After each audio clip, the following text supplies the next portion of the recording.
Chapter 531. Before the Mid-Autumn Festival, Yongning and the Tsundra Lolita were taken into the palace. Today was the second day after the Mid-Autumn Festival, and Yongning should be sent back in 2 days. Since the beginning of autumn, the weather has gradually become cooler. The unbearable summer heat has gradually faded away. In the capital, the smoothie shops and ice-making workshops have gradually closed, but the sales of rui's dew are as hot as ever. According to the experience of last year, this kind of popularity will continue for at least 3 months, and will gradually decline after the first snow falls. Li Yi was lying on the rocking chair in the courtyard with his eyes closed. Xiao Huan stood behind him and a pair of skillful hands pressed on his head skillfully. Knowing that her son-in-law was thinking about something this time, she didn't chatter in Li Yi's ear, which was rare. Li Yi was indeed thinking about something, and it was a very troublesome thing. Rui's mood has been a little depressed in recent days. He thought it was a normal reaction during a special period and tried all kinds of methods but failed to change it. It was not until 2 days ago that he found the crux of the matter. It has been a few months since the two of them consummated their marriage. Under normal circumstances, there should be no movement in her stomach. This is what she cares about. This is also what Li Yi is worried about. Could it be that in the process of transmigration, some unknown changes occurred in some places, leading to the current situation?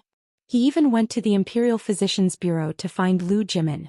Although old Lu's diagnosis was that there was no problem, it did not make him feel at ease. After all, if there was really something wrong because of the different body and soul, it was not something that could be seen just by feeling the pulse. Of course, the problem may also lie with Rui. After all, this matter seems to have nothing to do with the level of martial arts. But considering the pressure in her heart, Li Yi did not say anything or do anything, and tried to avoid this topic these 2 days. Since ancient times, people would blame this kind of thing on women, even they themselves thought so. No wonder Rui wanted him to marry Miss Zheng. This has probably become a knot in her heart that can't be untied. Forget it, stop rubbing. The more he thought about it, the more annoyed he became. Li Yi patted Xiao Huan's hand and said, "Oh." The young maidservant behind her responded in a low voice. She had a worried expression on her face.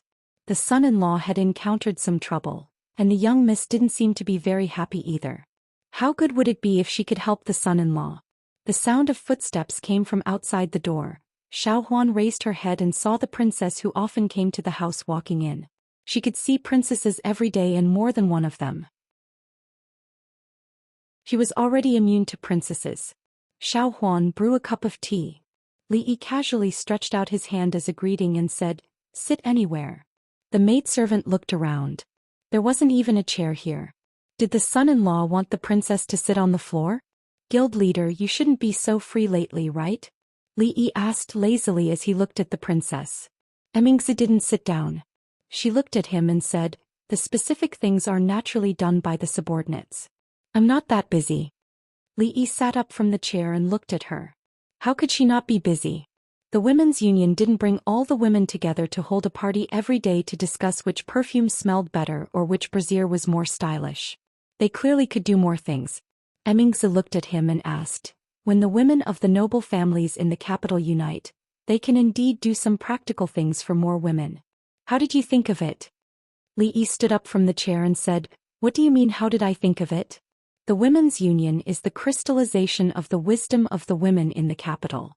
What does it have to do with me?"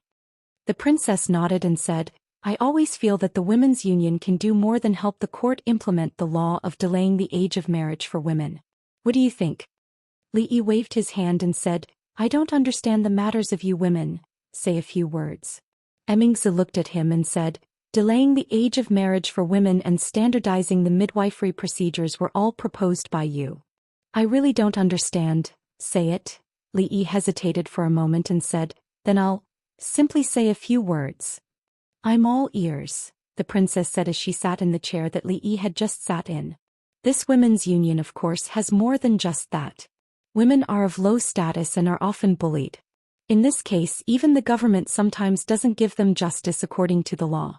Your women's union can act as an umbrella for these women. While standardizing the law, you can also return a clear sky to the capital.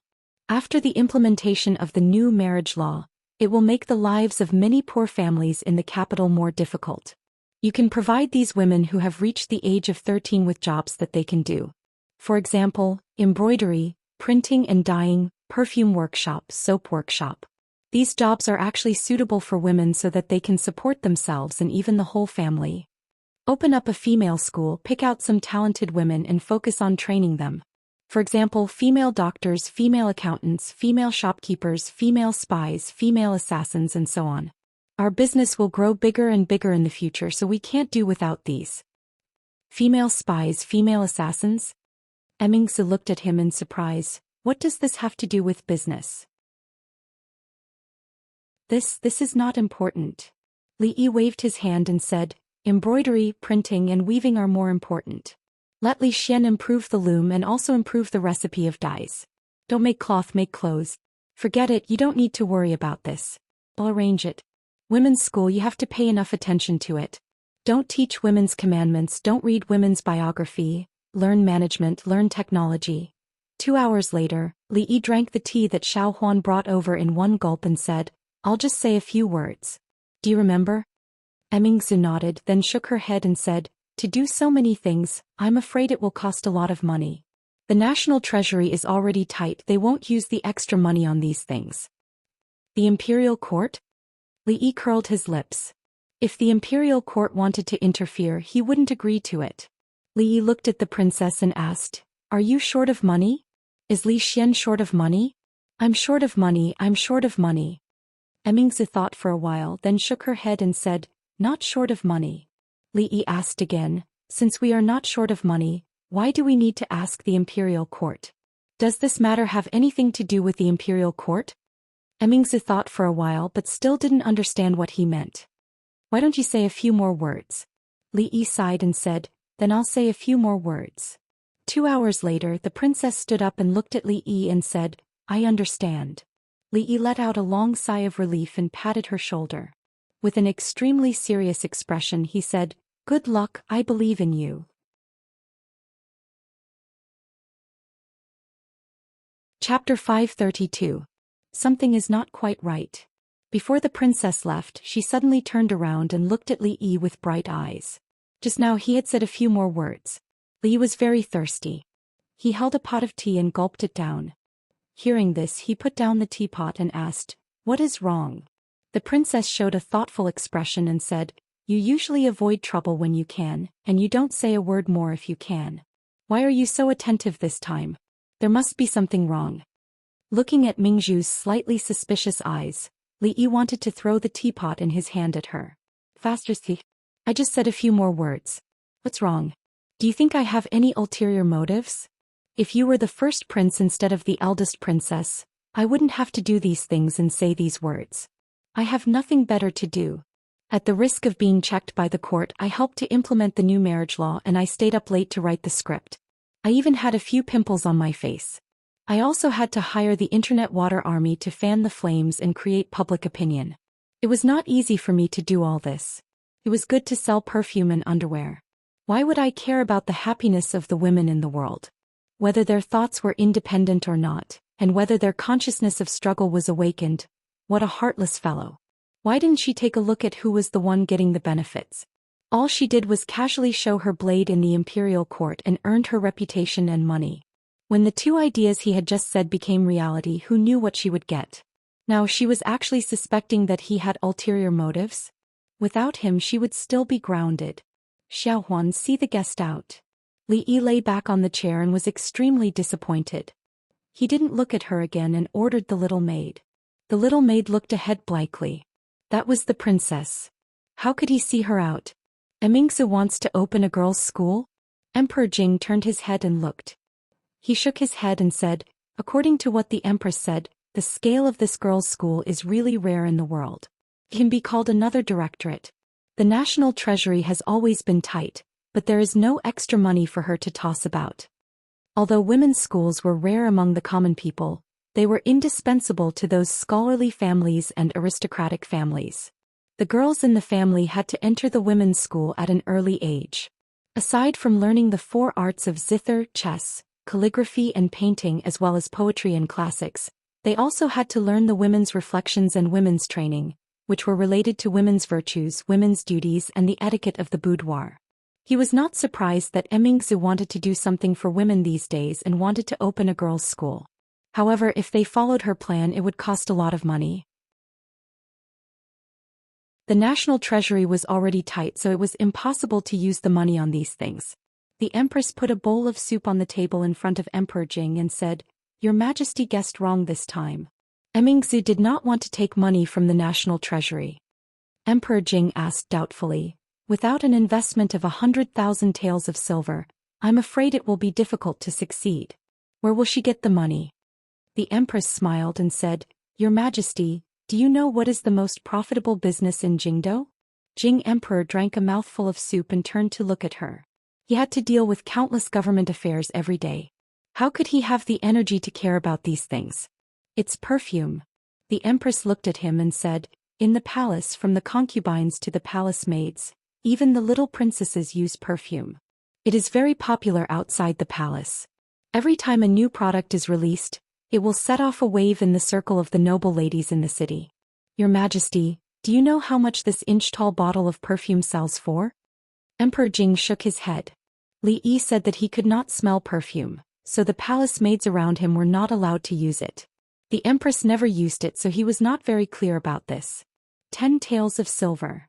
The Empress shook her head and looked at him. One bottle is 10 taels of silver. Even so, there are still countless people scrambling for it. What's more, perfume is only one of the industries under Mingzhu's name. The profits of soap and liquor are not inferior to perfume. To be honest, I do not know how much wealth Emmingsu has now. Emperor Jing was surprised and said, "These things have such a big profit. In just half a year she can easily take out 100,000 taels of silver?" 100,000 taels of silver was not a small amount. It should be known that the annual tax revenue of the Jing Kingdom was only 10 million strings of silver. In the past 2 years there had been disasters. Last year's tax revenue was only 8 million strings of silver. It was incredible that Emmingsu alone had a wealth of 100,000 or more in such a short period of time. "This is all thanks to your Majesty's County Earl Li." The Empress smiled and said, "Not only Emmingsu but Xianxia has also earned a lot of money in the past 6 months. I have received their filial piety these days. My hands are tired." He did not want to be a good county earl, but learned to do those profit-seeking things like a businessman. Emperor Jing shook his head and asked, "What has Li Yi been doing these days?" Changda's figure appeared behind him and said, "Your Majesty, County Earl Li has been playing around with the 2 princesses these days." "What else?" Seeing that Changda did not speak again after saying one sentence, Emperor Jing looked back and asked after a while, "Your Majesty, nothing else." Changda shook his head and said.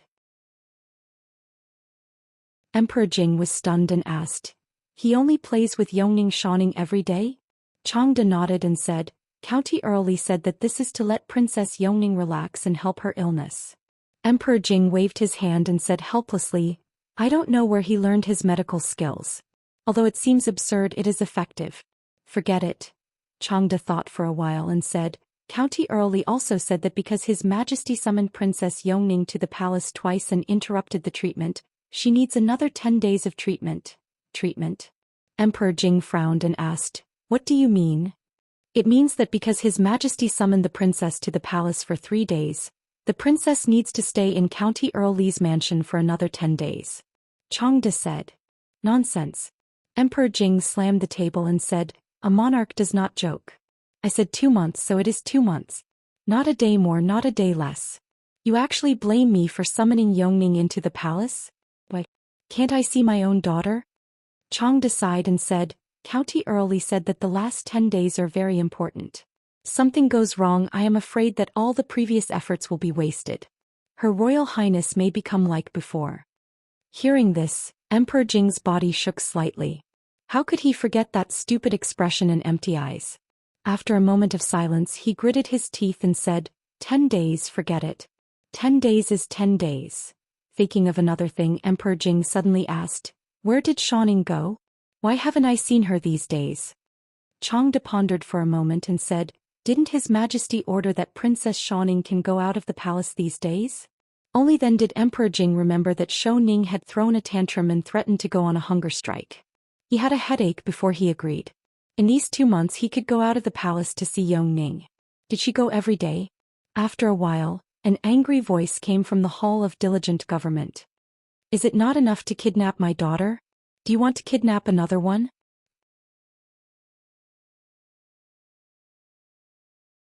Chapter 533. Yongning's condition is more urgent. Should we add a few more courses of treatment? Li Yi thought about it carefully and felt that the old emperor wouldn't agree. According to the information he got from Changda, it might be a big risk if he pushed it further. Forget it, it's better not to take this risk. After fooling around for 10 more days, there was still half a month left to squander. Yongning didn't realize at all that she would return to the palace in half a month. She ran in the yard, picked up the paper planes that had flown out and let out a crisp laughter. Xiao Cui and Xiao Zhu were very depressed because the distance the two of them flew with their paper planes was not as far as Yongning, not to mention that she was still a little girl. This made the two big sisters suffer quite a blow. Li Yi glanced at them. It would be a miracle if they could fly past Yongning. He had found the method of folding paper airplanes from a book called Advanced Paper Airplanes Encyclopedia.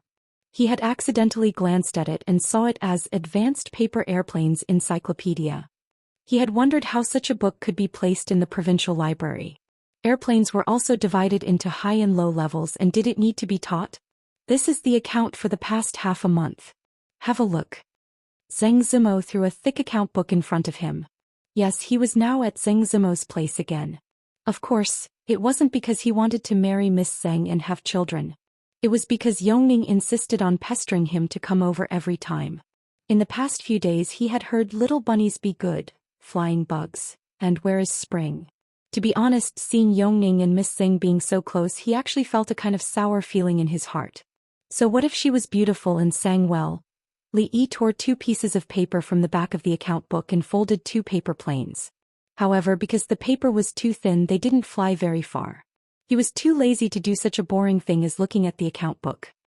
He reached out to grab a handful of melon seeds and asked casually, "Where is Ruoqing?"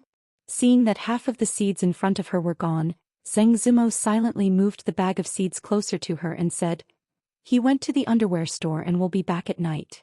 Since yesterday, Yongning had said that she wanted to eat osmanthus cake several times. In fact, Li Yi also wanted to eat it. With the same ingredients and the same method, the taste of the cake he made was far from the one made by Wan Ruoqing. Li Yi always suspected that she had some ancestral secret that she didn't tell him. While looking at the latest lingerie illustration designed by Zheng Zimo, he was munching on melon seeds. Although the style was still a little conservative, it had a unique flavor. No wonder those men couldn't hold themselves back when they saw it. Li Yi looked at the album and then looked at Zheng Zimo. He imagined a certain scene and felt that he wouldn't be able to hold himself back if it were him. "Why are you looking at me?" Zheng Zimo subconsciously hid back. She always felt that Li Yi's eyes could see through her clothes and see the purple underwear she was wearing today. It was an indescribable strange feeling. "I won't lose a piece of flesh just by looking," Li Yi said and rubbed his nose. Fortunately, it wasn't bleeding, but he didn't dare to look again. Once you started eating melon seeds, you couldn't stop. Li Yi finished the one in his hand. When he reached out again, he found that Zheng Zimo was holding the bag in her hand and looking at him angrily. She looked at Li Yi and said, "That's all there is left." Li Yi curled his lips. "Tisk, it's just melon seeds and it's even the original flavor. It's as rare as anything." If he told her that melon seeds had 5 spice, cream, jujube and cucumber flavor, wouldn't this woman go crazy? If it was in the future, he wouldn't want such disgusting melon seeds even if they were given to him. "Look, what's that?" Li Yi inadvertently glanced behind Zheng Zimo and suddenly widened his eyes. He said with great surprise, "Guanyin Bodhisattva has appeared." "What?" Zheng Zimo hurriedly turned around. When she saw the empty sky without even a single cloud, she finally realized something. Li Yi held the embroidered bag in his hand and ignored Zheng Zimo's murderous eyes. He pointed at a style of underwear and said, "This color can be a little more colorful, a little wilder." Zheng Zimo glared at Li Yi and stood up angrily. When she turned around and walked to Yongning, she immediately put on a smile and said, "Cinny, come here. Sister will help you fly." Okay. Yongning said happily. She looked at Li Yi and found that he had his back to her. She quietly ran to Zheng Zimo and whispered, "Shu, Sister Zheng, come here." I'll tell you a secret. What secret does Cindy want to tell sister? Xingzimo squatted down and asked with a smile. Yongning looked at Li Yi again and whispered, last time I asked brother if he liked sister Tseng. Brother said he liked her. Xingzimo was startled. She could roughly guess what the scene was like at the time. However, she still had a little expectation in her heart. She asked, how did Cindy ask? Cindy first. Seeing the little girl's serious answer, Xingzimo shook her head. It was not much different from what she had guessed. However, he was probably just coaxing the little girl. How could he like her? She pinched Yongning's little face and felt inexplicably disappointed. However, she still smiled and said, come, sister will help you fly. By the way, why is this called a paper plane? What is a plane? Yongning didn't answer this question.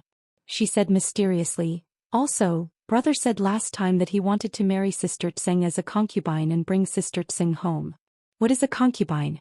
When will sister come home with us? Xingzimo's body shook and the smile on her face froze. The paper plane in her hand also fell to the ground. Li Yi looked at Xingzimo walking back to the room with her head down. She didn't seem to be in a good mood. Can't be just because I ate a small bag of melon seeds? Hey, what's wrong with you? I'll return the melon seeds to you. It can't be, how about I buy a big bag for you? Hey, why did you close the door? Seeing her go in and close the door, Li Yi stood up in shock. He was a little confused. It's just a few melon seeds. Qin Manor in a certain exquisite courtyard. Congratulations on your recovery, brother Qin. Congratulations, young Duke Qin. Young Duke Qin has just recovered from his injury, so it's not suitable for you to drink. This toast is for you. Young Duke Qin was an influential figure in the capital's foppish circle. Not only was his status respected, but his luck was also different from others. He was violently beaten by Crown Prince Li Xian, slapped in the face by Li Xianzi, and grounded by Prime Minister Qin for half a year. It was not easy for him to end his grounding early. But in less than 2 days he was seriously injured by a righteous man who saw injustice because he molested a woman on the street. Several of his ribs were broken and he had been recuperating at home until today. Such a bumpy experience made those who saw it sad and those who heard it cry. Everyone was watching with wide eyes to see what the next unfortunate thing that young Duke Qin would encounter would be. There were only 2 people who could sit at the same table as Qin Yu. Cui Qinyu took a sip of wine and asked, that thief still hasn't been caught?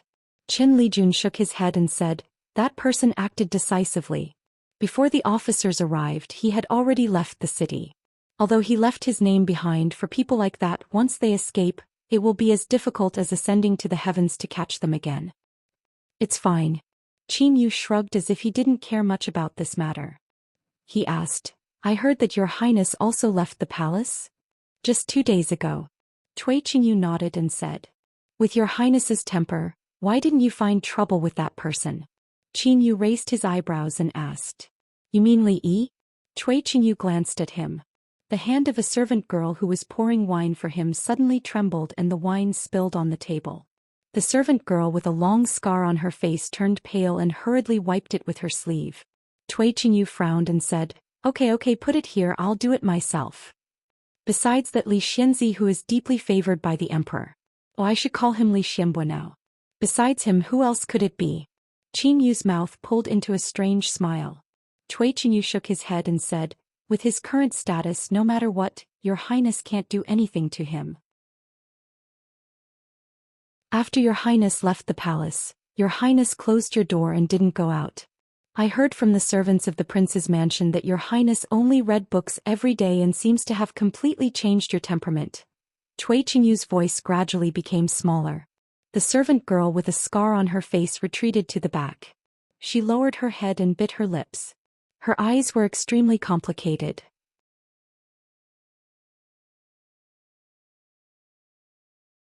Chapter 534. Xiao Cui, come here. Yongning and Shaoning were playing house in the yard. Li Yi sat on the stone bench and waved at Xiao Cui. Li, what's the matter? Xiao Cui ran over. Is your young mistress on her period these days? Although he knew that it was inappropriate to ask this question, Zheng Zimo had ignored him for a long time because of those melon seeds. Miss Zheng wasn't that stingy, so Li Yi felt that the problem should be in other areas. Ah. When Xiao Cui heard this, she was stunned for a moment. Then her face turned so red that it looked like blood was about to drip out. This kind of thing about a woman, how could she casually tell others? If she said something like this, the young mistress would beat her to death if she knew. No, in a few days. Thinking of this, Xiao Cui said with a red face. I see. Li Yi shook his head. If it wasn't for that reason, what else could it be?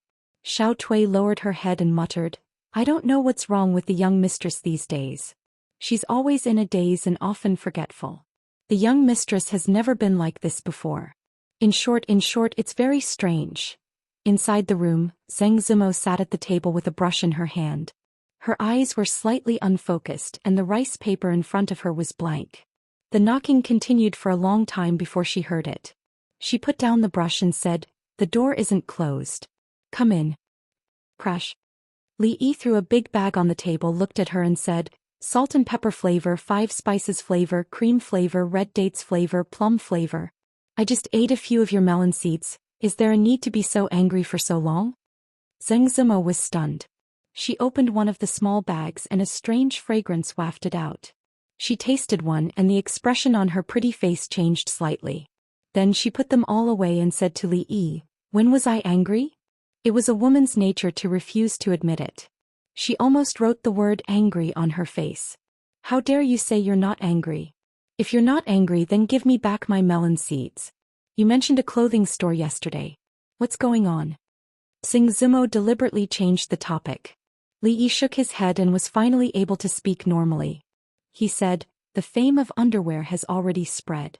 We can expand our business and make ready-made clothes. In addition to the common styles, we can also design some new styles and divide the sizes. Whichever one the customer likes, they can wear it directly after paying the bill. In this era there were no clothing stores. There were only cloth shops. Small families would buy cloth at home and cut it into their own clothes. Rich families would hire a tailor to make it, so there was no concept of ready-made clothes for the time being. Food, clothing, housing, and transportation. No matter what era it was, people couldn't live without these 4 things. If you were to engage in these 4 industries, you would never have to worry about being eliminated by the times. Although she would be involved in the ready-made clothing industry together with Her Royal Highness, she had always contributed money, manpower, and effort. She would just sit back and wait for her share of the profits. She would not ask about the management. Zheng Zimo said while eating melon seeds, After opening 2 new underwear stores, there is a lack of manpower. If we want to open a ready-made clothing store, we will need more women who are good at needlework. I'm afraid the brothel will not be able to find so many. Li Yi waved his hand and said, Don't worry about this. There will be no shortage of manpower soon. Near the capital, the new marriage law was enforced. In the following period of time, there would be many women between the ages of 13 and 16 staying at home doing nothing. This was also a headache for the court. If they could have something to do and solve the problem of employment for women of the right age, the court would definitely strongly support it. Then when Sister Ruoqing comes back, I will discuss it with her. Zheng Zimo said, then looked at Li Yi and said, I have something to ask you. What? Li Yi looked back at her. You. Zheng Zimo opened her mouth and thought about it. In the end she didn't say anything. She waved her hand and said, Forget it, it's nothing. It was very impolite to not finish a sentence, especially for people with obsessive-compulsive disorder. This time, Li Yi was not in a hurry to leave. He looked at her and asked, What is it? Nothing, you can go. Zheng Zimo waved her hand impatiently. Really? Really? Then let me grab a handful of melon seeds before I go. I want the creamy ones. The Wang family village was a small village less than 10 miles away from the capital. Although the Wang family village was located outside the most prosperous capital of the Jing kingdom, it didn't have much of the capital's glory. The dozens of families in the village relied on the thin fields at the front of the village to eat. When the year was good, they could drink thin rice every meal. When the year was bad, the family had to tighten their belts and pray for God's blessing. Wang Lauer was an ordinary villager in the Wang family village.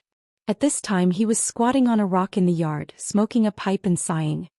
Dad, it's time to eat. A little girl about 10 years old, wearing coarse clothes and an apron, came out of the dilapidated house.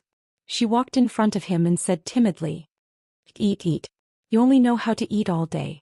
You won't be able to get married. Wang Lauer was angry when he saw his third daughter and waved his hand impatiently. Seeing this, the little girl's body trembled and hurriedly retreated back into the house. Wang Lauer put the pipe on the rock and coughed and said angrily, "What is the court doing? Are they trying to kill me?" His wife was disappointing and gave him 3 daughters in a row. Although he still had a strong desire to have a son, he didn't dare to have another one. If he gave birth to a daughter, he wouldn't be able to continue living. Although they were daughters, they were also his children. Although they were often beaten and scolded, they had been living in poverty for more than 10 years, and they had grown up one by one. His eldest daughter was 14 years old and had just been engaged. The second daughter was 13 years old and was also at the age to get married. He thought that if his 2 daughters got married, there would be 2 mouths to feed at home, and he would have betrothal gifts from 2 families so he could live a better life. However, he didn't expect that his eldest daughter would get married in a month. The court suddenly issued an order that women couldn't get married before they were 16 years old. This delayed the 2 children all of a sudden. Wang Lauer suddenly felt a lot of pressure and couldn't live anymore. King court, they don't let people live. Wang Lauer scolded angrily. A middle-aged woman poked her head out of the house and said, "Keep your voice down. If someone hears you, you'll be punished." It would have been better if she hadn't said it. As soon as this matter was brought up, Wang Lauer became even angrier. He jumped down from the rock and scolded, "What's going on? They're allowed to have children, but I'm not allowed to talk about it. I just want to talk about it. This King court, they even care about me marrying off my daughter. Wang Lauer, who are you calling a King dog?" Following this voice, an official dressed in black walked in from outside. "This King Wang Ergu, he owes me 2 copper coins and hasn't paid me back in a month." Wang Lauer looked at the official with a fawning expression and asked, "Sir, what brings you here today?" The official waved his hand and flipped through a booklet in his hand. He went straight to the point and said, "Wang Lauer, your Zhao and Yin Di are both over 13 years old, right?" When Wang Lauer heard this, he was stunned for a moment. His expression immediately changed and he said warily, "Sir, my Zhao and Yin Di are both betrothed. I don't care if they are betrothed or not as long as they are over 13 years old." "Oh right, you're Liudi." Wang Lauer's face was full of fear. My Liudi is only 10 years old. She is still a child." The official glanced at her and directly asked, "It's said that if any family has a girl who is over 13 years old and has good sewing skills, she can work in the workshop. She will work for 8 hours a day and will be paid 10 copper coins. Will your family's Zhao and Yin Di go?" No. Wang Lauer shook his head repeatedly. How could he believe the official's nonsense? 10 copper coins for 8 hours a day? He couldn't even earn that much even if he worked 16 hours a day. Was he trying to trick his own daughter? All right, then I'll remember it. The official waved his hand and turned to leave. Wang Lauer was stunned when he heard this. He left just like that and didn't want to force him? What if he scared him a little more and he agreed? Dad. A figure hurriedly ran in from outside. It was a 13 or 14-year-old girl who panted and said, "Dad, I heard that Her Royal Highness's workshop is recruiting people. For the first 3 months, it will be 10 copper coins a day. After 3 months, it will be 15 copper coins a day." "Is it true?" Wang Lauer asked with his eyes wide open. "It's true." The girl nodded repeatedly and said, "There is a notice outside. The official is going from door to register. I heard that the quota is limited this time. I saw the official just now. Dad, did you register me in Yin Di?" Wang Lauer was stunned again. After he came to his senses, he ran outside. "Sir, don't go. I'm willing.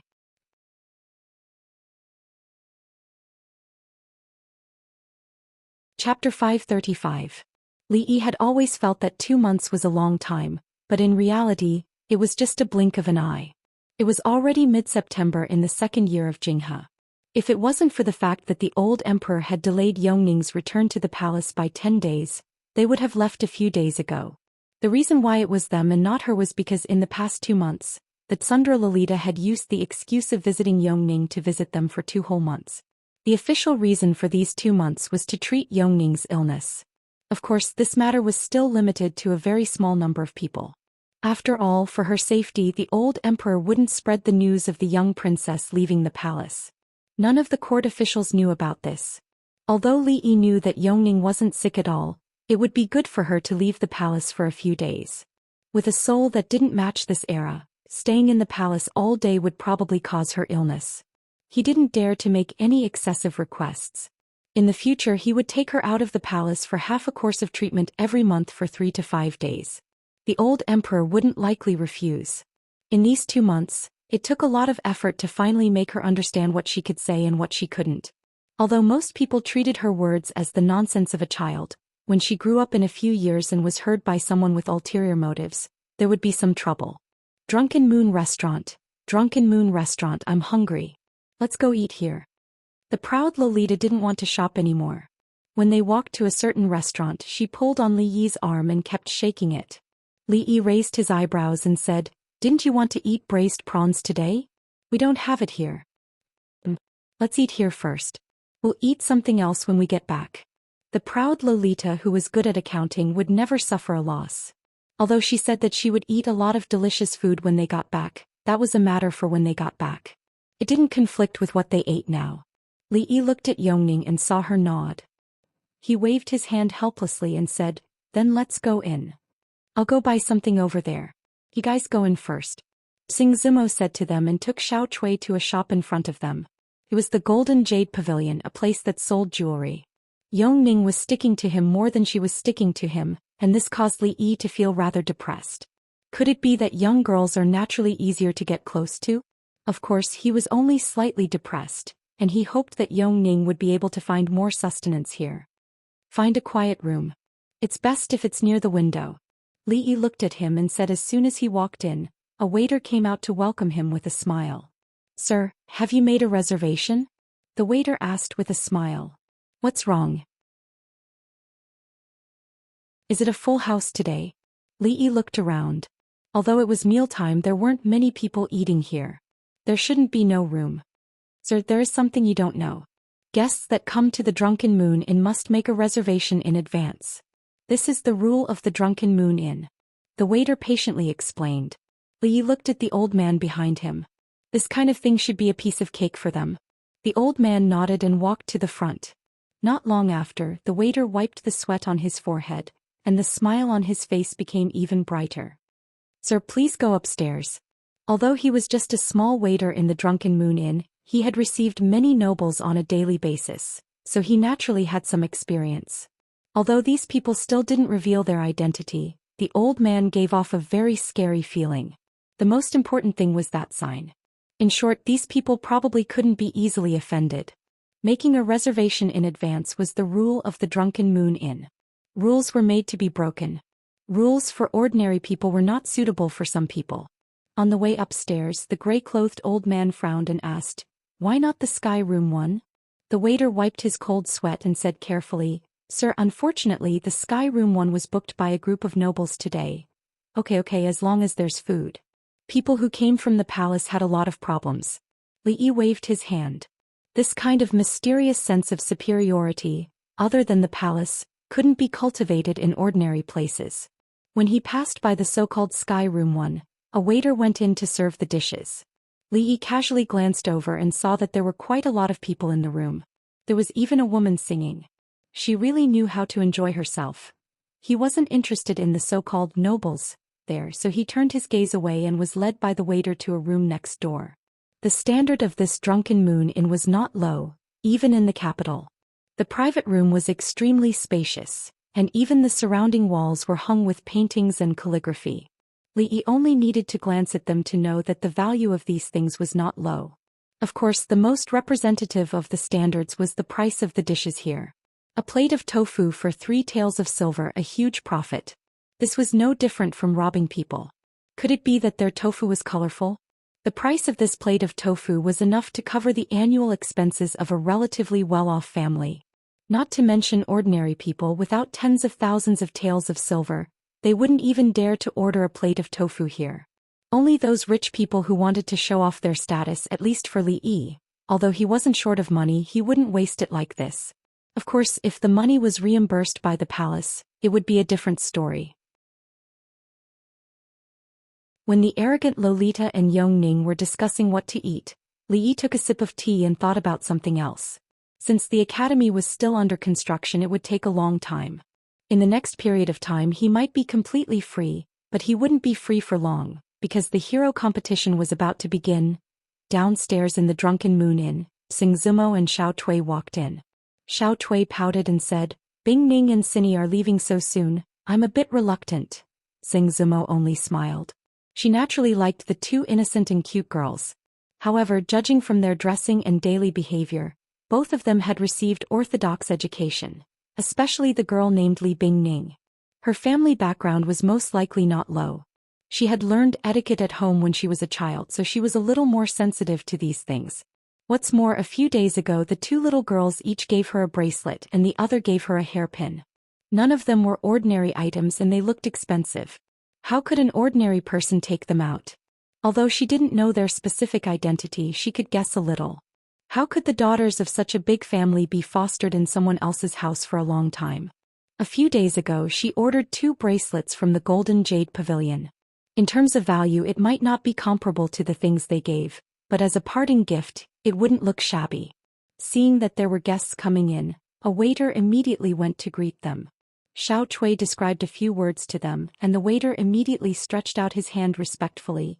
"2 ladies, please go upstairs. The person you are looking for is in the second sky room." The two of them walked up the stairs, and at this moment a young man walked out of the first room. When he saw the waiter walking toward him, he cursed, "Why haven't you served the 2 pots of 1000-day drunken wine yet? Why are you wasting your time looking for them?"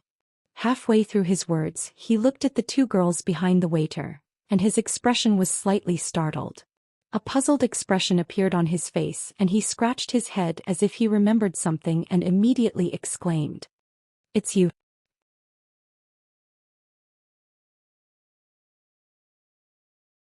Chapter 536. Today in this Drunken Moon Tower we are holding a banquet for you. The banquet is a little shabby. I hope you don't mind. In the first room of Drunken Moon Tower, a luxuriously dressed young man raised his glass to the handsome young man opposite him. "Although I live far away in Chuzhou, I know that this Drunken Moon Tower is not shabby. Besides, we are all on the same side. Xianxia, you're welcome." The young man waved his hand and took a sip of wine. He turned to the person next to him and asked, "When we were in Chuzhou, I heard that Brother Qin was unwell. How are you now?" "I am fine." Qin Yu cupped his hands and said, "Recently he had just recovered. According to the doctor's advice, he should focus on recuperation and should not be too active." However, Duanyang's identity was special. Among his peers, someone of similar status had to come out to greet him. Qin Lijun and Cui Qingyu were busy, so he was the only one left. The young man smiled and said, "With your identity, you should take more guards with you when you go out in the future." Qin Yu nodded. He was used to being domineering in the capital and no one dared to stop him. Who would have thought that he would encounter what happened last time? After this incident, he had greatly increased the number of guards to avoid encountering strong people in Jianghu like last time. At this moment there were about 10 young people at the banquet. Among them little Duke Qin and Duanyang were the leaders. Duanyang was the son of King Hui. His mother was the legitimate daughter of the Cui family and the younger sister of concubine Cui. Therefore he had a close relationship with the Cui family and the King of Shu. The young man looked at Qin Yu and asked, "Have you seen Brother King of Shu these days? His Highness has closed the door of his mansion since he came out of the palace." Qin Yu shook his head and said, "Although I'm not in the capital, I've heard about what happened to the King of Shu. Who exactly is the county magistrate of Chang'an? How could he be so free and unfettered when he offended his superior? What's going on?" Speaking of this matter, Royal Prince Duanyang's face showed a hint of sternness. He only had a general idea of this matter, but he did not know the details. The people at the banquet looked at each other. Speaking of which, half of the people present had the most direct impression of who that county magistrate Li was. Every time he thought about the matter of the academy's enrollment, he couldn't help but feel depressed. Then he's a complete lunatic," one of them said through gritted teeth.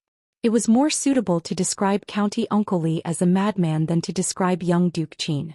Putting aside the fact that he had beaten up a prince in public, he was the only person in the history of the country who could force His Majesty and all the officials to submit even though he was recruiting students for the academy. He had neglected his duties for personal reasons and openly targeted the king of Shu's faction. Even though they'd managed to get a spot in the end, the price they'd paid was huge.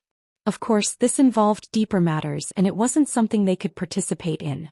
No one present dared to provoke that person. After all, who would dare to provoke a lunatic who had intermittent hysteria, who could act up at any time, and who would not be severely punished even if he beat up a prince? It was said that even the Princess Royal, who was always with him, had contracted intermittent hysteria. Of course, these speculations were not suitable to be voiced out now. Qin Yu lowered his head and drank his wine. When he heard the name Li Yi to Royal Prince Duanyang, there was no expression on his face, but a trace of haze appeared in the depths of his eyes. At this moment someone came in from outside. A young man dressed as a servant walked over quickly and said a few words in Qin Yu's ear. Qin Yu suddenly turned around and looked at him. After a moment he stood up from his seat with an extremely gloomy expression. "Young Duke Qin, what's wrong?" Everyone was surprised and also stood up one after another. "Why hasn't she come yet?" The dishes on the table were almost served, but because eldest Miss Zheng hadn't arrived yet, Li Yi and the two little Lolas hadn't moved their chopsticks. She took a sip of tea and looked outside in confusion. "Yes, when will elder sister Zheng come? I'm starving." The proud Lolita covered her stomach to protest. "If you keep eating like this you're going to get fat," Li Yi kindly reminded her. She was the emperor's most beloved princess and had lived a luxurious life since she was a child. Now that she was out of the palace she couldn't control her mouth and wanted to taste anything delicious. "How is that possible? I practice martial arts with Imperial Sister every day." The proud Lolita looked indifferent. Then she seemed to remember something and looked at Li Yi angrily and asked, "What's wrong? If I get fat you won't want me anymore? I'm telling you, stop. Li Yi had a headache and hurriedly waved his hand. "Don't say such things in front of your imperial father and imperial mother." The unconvinced proud Lolita wanted to say something more, but the door was suddenly pushed open. Zheng Zima walked in with a flustered expression and said, "Quick, let's go." The proud Lolita and Yong Ning were the first to be pulled up by her and quickly walked out of the door. Li Yi also stood up curiously. The proud Lolita shouted as she walked out of the door, "Hey, don't go.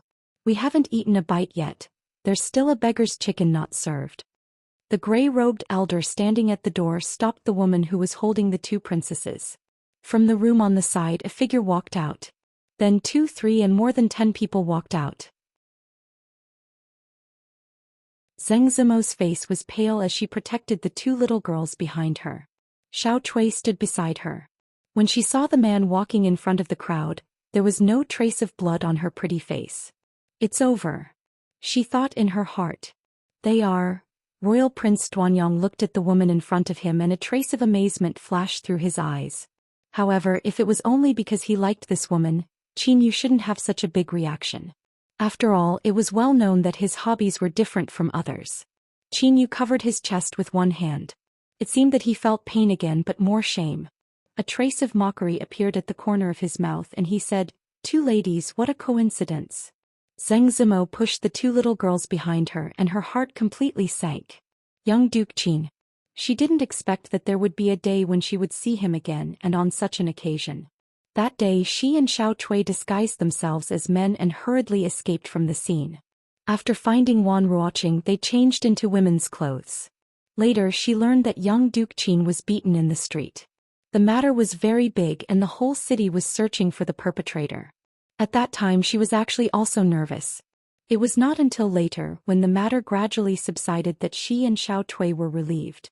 However, she never thought that she would be recognized like this today. Thinking of the other party's power and background, her body trembled and she couldn't help but take a step back. After that she felt a hand patting her shoulder. Li Yi walked out of the room and when the mocking smile on Qin Yu's face froze, he spoke with a smile. "Yes, it's really a coincidence. Young Duke Qin." Crash. At the same time that Li Yi took a step forward, several people on the opposite side couldn't help but take a step back. Li Yi, County Uncle Li, who had long been famous in the capital, was likely to go crazy and kill people on the spot. Who didn't know him? Who wasn't afraid? Who is he? Royal Prince Duanyang looked around, and a trace of surprise appeared on his face as he asked. "He is Li Yi," someone said with a complicated expression. county uncle of Chong and Li Yi.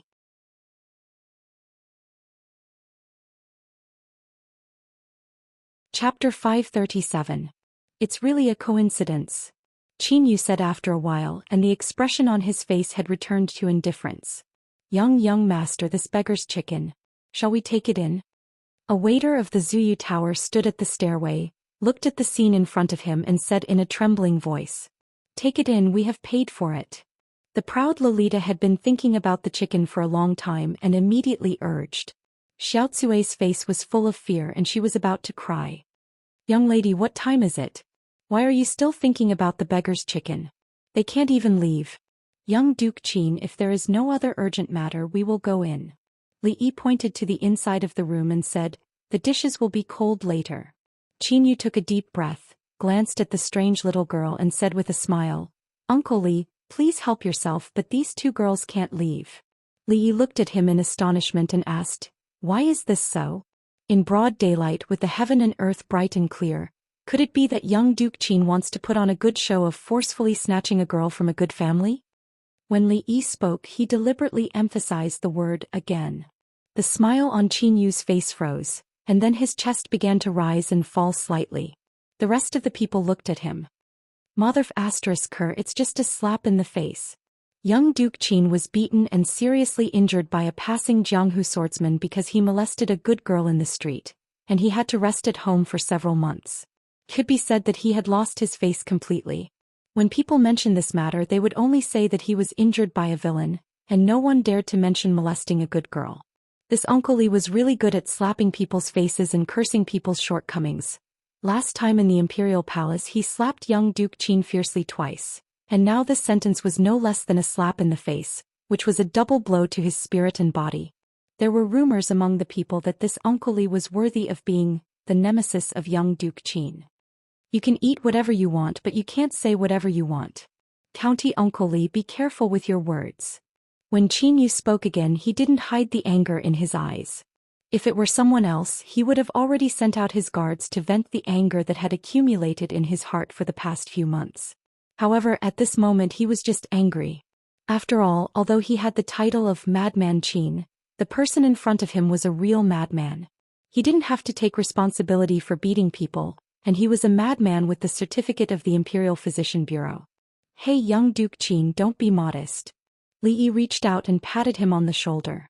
Then he turned to Xing Zimo and said, "Let's go. You've been out for a long time. The food is cold." Xing Zimo bit his teeth and said, "You guys go in first. They won't do anything to us." She knew what kind of impact the previous incident would have. The government defined it as an assassination. If the swordsman was caught, the consequences would be unimaginable. However, she and Xiao Chui were also victims. Even if they really went to the government, they could explain it clearly. There was a prime minister in Qin's mansion, who also had extraordinary power in the court. She didn't want to get Li Yi involved. Li Yi didn't rush in this time. He looked at her and asked, "How do you know him?" Xiao Chui said with some grievance, "Yes, last time when Miss and I just came to the capital, they insisted that Miss and I go with them. A passing swordsman couldn't stand it, so he beat him hard. So those two women are you?" It was also the first time that Li Yi had heard of this matter, and his tone was a little surprised. It was really true that people who were not a family would not enter the house. This young Duke Qin and him were opposite of each other. Seeing that young Duke Qin was obviously no match for County Magistrate Li, a young man immediately stood out and said, "Li, Supervisor Li, these two women are involved in the case of the assassination of young Duke Qin. We have sent someone to inform the government, and there will be an official coming soon. Is Supervisor Li going to protect them?" "You are?" Li looked at him and asked.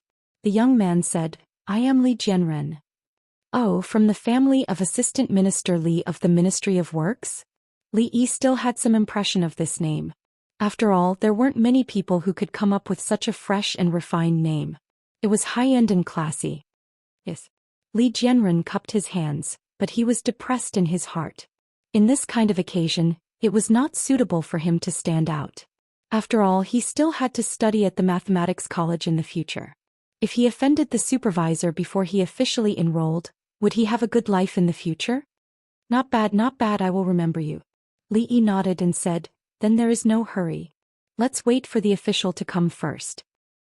He looked back at Zheng Zumo and said, what are you waiting for? Go in and eat. Cost a lot of money. When he was about to go in, he looked back at Qin Yu and asked seriously, is it necessary? It is. Qin Yu said with a smile. Li Yi nodded, turned around and closed the door. Watching them walk back into the room and close the door, Prince Duanyang was already full of anger. Arrogant, simply too arrogant.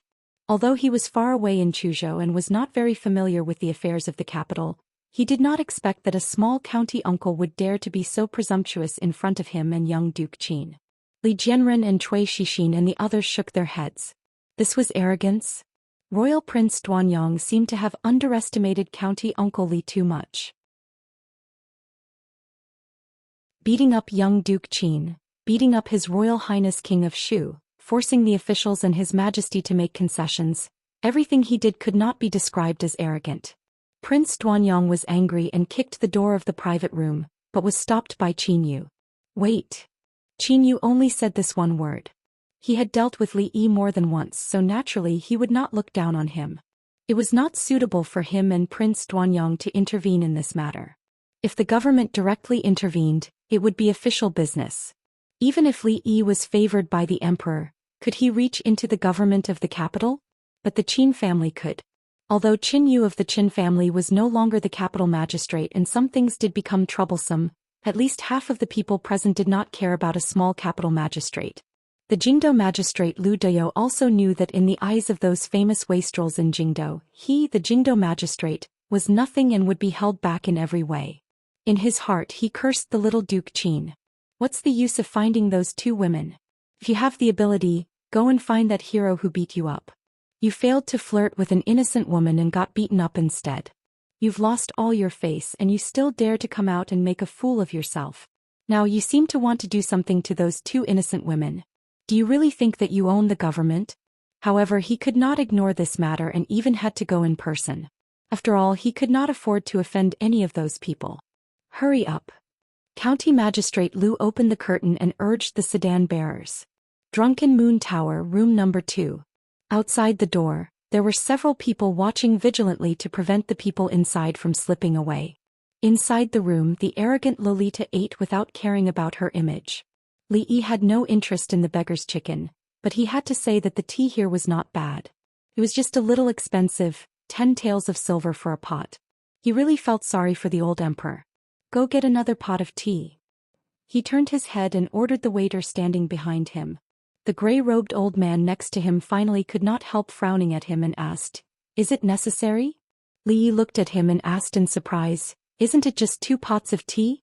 Won't the palace reimburse it? After a moment he sighed and said, you just heard, he said it is necessary.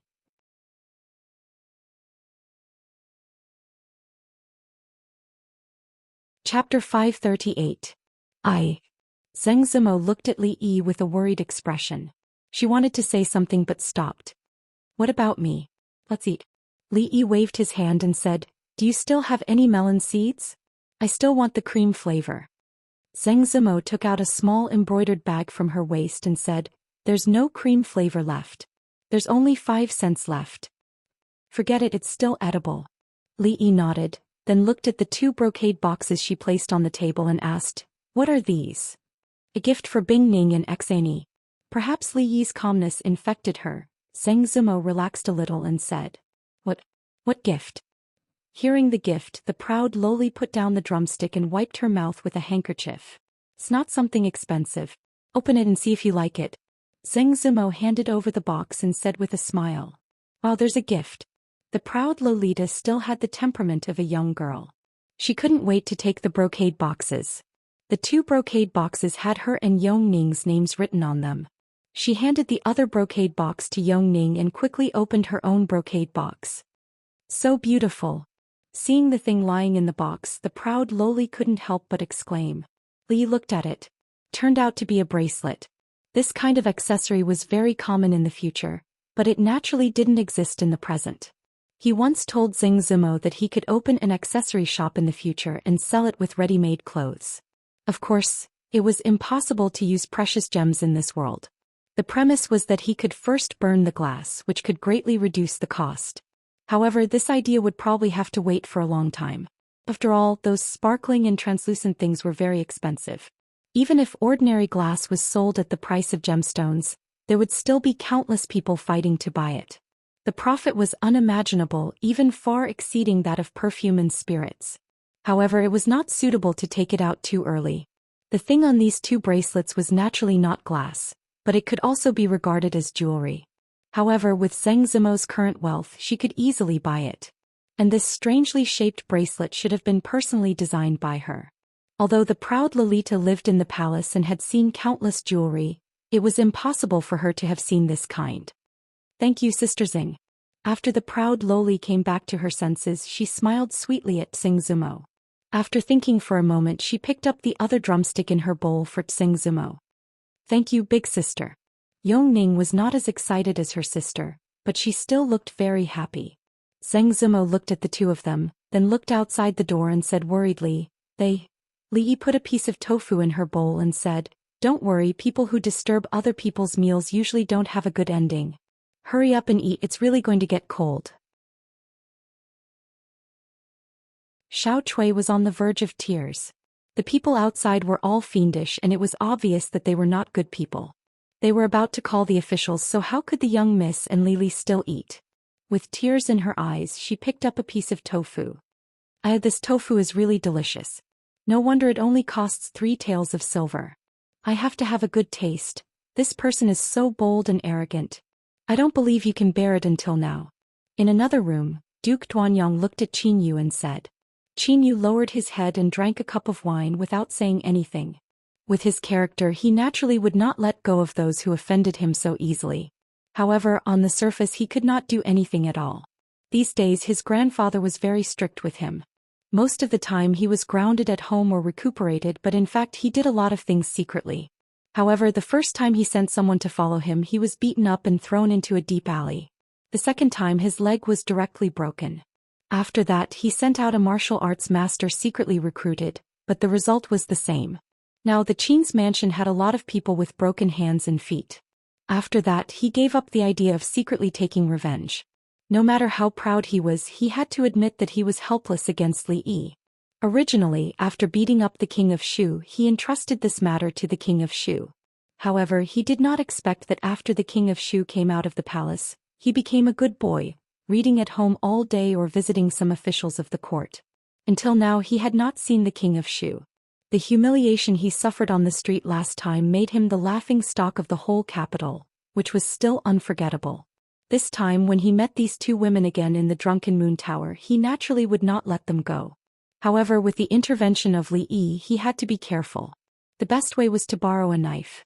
Borrowing a knife from the imperial court. As long as he insisted that the two women were related to the thief, the following things would naturally be logical. No matter how arrogant he was, someone would not forgive him for daring to interfere with the imperial court's investigation. At this time the door was pushed open. A servant of the Qin's mansion came in and said, "Young master, Lord Lu is here." Qin Yu stood up from his seat and walked out of the door. He cupped his hands in obeisance to a person who had just walked up the stairs and said with a smile, "This time I have caused trouble for Lord Lu." The current capital magistrate, Lu Dayou, did not belong to Prime Minister Qin. He used to work under the capital governor, Dong Wenyun, and Dong Wenyun's father-in-law was Prime Minister Shen, who had the same status as his grandfather. Therefore, although he looked down on this capital magistrate, he could not be too arrogant at this moment. Young Duke Qin, you are too serious. County Magistrate Lu also cupped his hands in obeisance and said with a smile, "This is my duty." Young Duke Qin, you don't have to be so polite. Qin Yu smiled and pointed to the young man beside him and said, "This is Prince Duanyang." County Magistrate Lu was shocked. He did not expect that this matter would involve Prince Duanyang.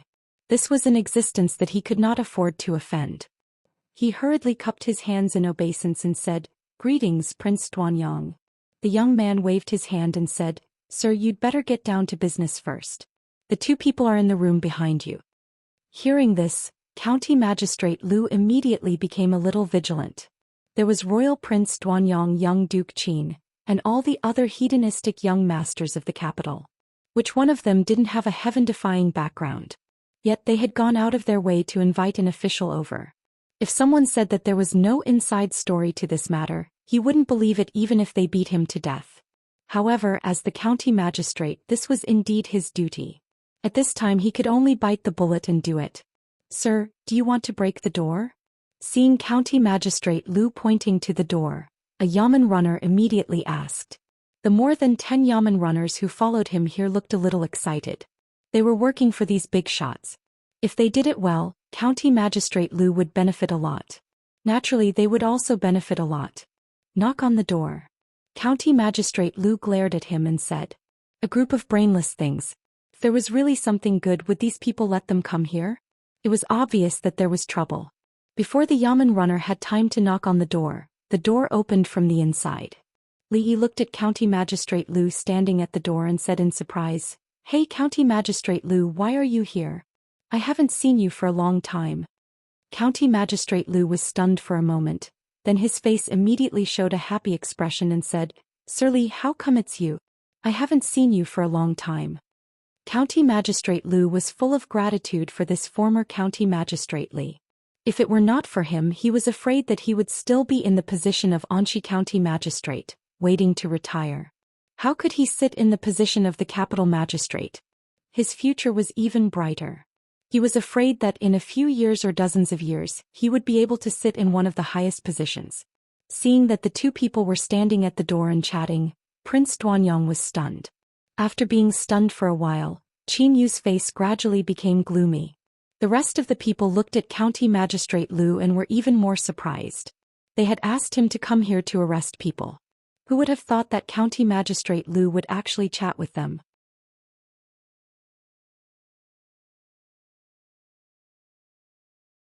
Chapter 539. Ahem, Lord Lu. Royal Prince Duanyang finally couldn't help opening his mouth. His tone was a little high and there was a bit of dissatisfaction in his voice. County Magistrate Lu just remembered why he knocked on the door. He looked at Li Yi, then looked at young Duke Qin, Royal Prince Duanyang and the others. The person they wanted to arrest was actually related to Lord Li? This bunch of fellas truly harbored malicious intentions. This was the noble person in his life. Not only did he not want to offend him, but from other aspects, it was also very unwise to offend an important official who was favored by the emperor. Lord Lu, this is. Li Yi looked at County Magistrate Lu and asked with a faint smile. This. County Magistrate Lu's heart was extremely tangled. It was so good to play with his concubine at home. Why did he have to run out and get involved in this muddy water? Wasn't he looking for trouble for himself? "I want to eat this and this and this too." A clear voice came from the room. County Magistrate Lu's eyes inadvertently glanced at it and could no longer move away. That little girl waving chopsticks, why did she look so much like Princess Xianxia? Last time when he was summoned to the palace, he accidentally met Arrestor Li. No, it should be Princess Royal Highness. At that time, there was another person beside Princess Royal Highness. County Magistrate Lu vaguely remembered that the palace servants called her Princess Xianxia. Because of this, he looked at the little girl a few more times and had a deep memory. If the little girl in the room wore a palace dress, wouldn't she be Princess Xianxia? He looked back at the several bailiffs with weapons on their waists, only felt his lips dry and couldn't help but swallow a mouthful of saliva. Lord Li. When he looked back at Li Yi again, his voice was a little trembling. Li Yi looked at him and said with a smile, "If Lord Lu is tired, go home and take a nap." "Thank you, Lord Li. I'm indeed a little tired. I'm leaving now. I'll visit you another day." After saying that, County Magistrate Lu hurriedly turned around and kicked the nearest runner's ass as he said angrily, "What are you still doing here? Go back." In the astonished and puzzled eyes of the crowd, several bailiffs were kicked on their butts and all of them were kicked down the stairs one by one. Even the figure of County Magistrate Lu soon disappeared from everyone's sight. "This Lu Daya, what the hell is he doing?" Li Jianren said angrily, not expecting such a thing to happen. County Magistrate Lu came and returned. This dramatic scene stunned everyone for a long time. Qin Yu cupped his fists forward and said, I admire you, I admire you. I didn't expect the Jingqing magistrate to be Li Xianbua's man." Li Yi quickly shook his head and said, "You can eat whatever you want, but you can't say whatever you want." Young Duke Qin, you have to take responsibility for what you say. Impudent. Prince Duanyang snorted coldly and said, how dare you cover up a criminal and collude with an official of the imperial court? What Duke Duanyang? Li Yi looked at Prince Duanyang and said, I'm afraid that Duke Duanyang can't accuse me of this. We're all smart people. You all know what kind of person young Duke Qin is. It's not enough for him to flirt with an innocent family once. Now he even wants to put the blame on others. Let me make it clear. Today none of you can take him away. Qin Yu's face was gloomy and the others looked at each other. This time they really shed all pretenses of cordiality. Bastard.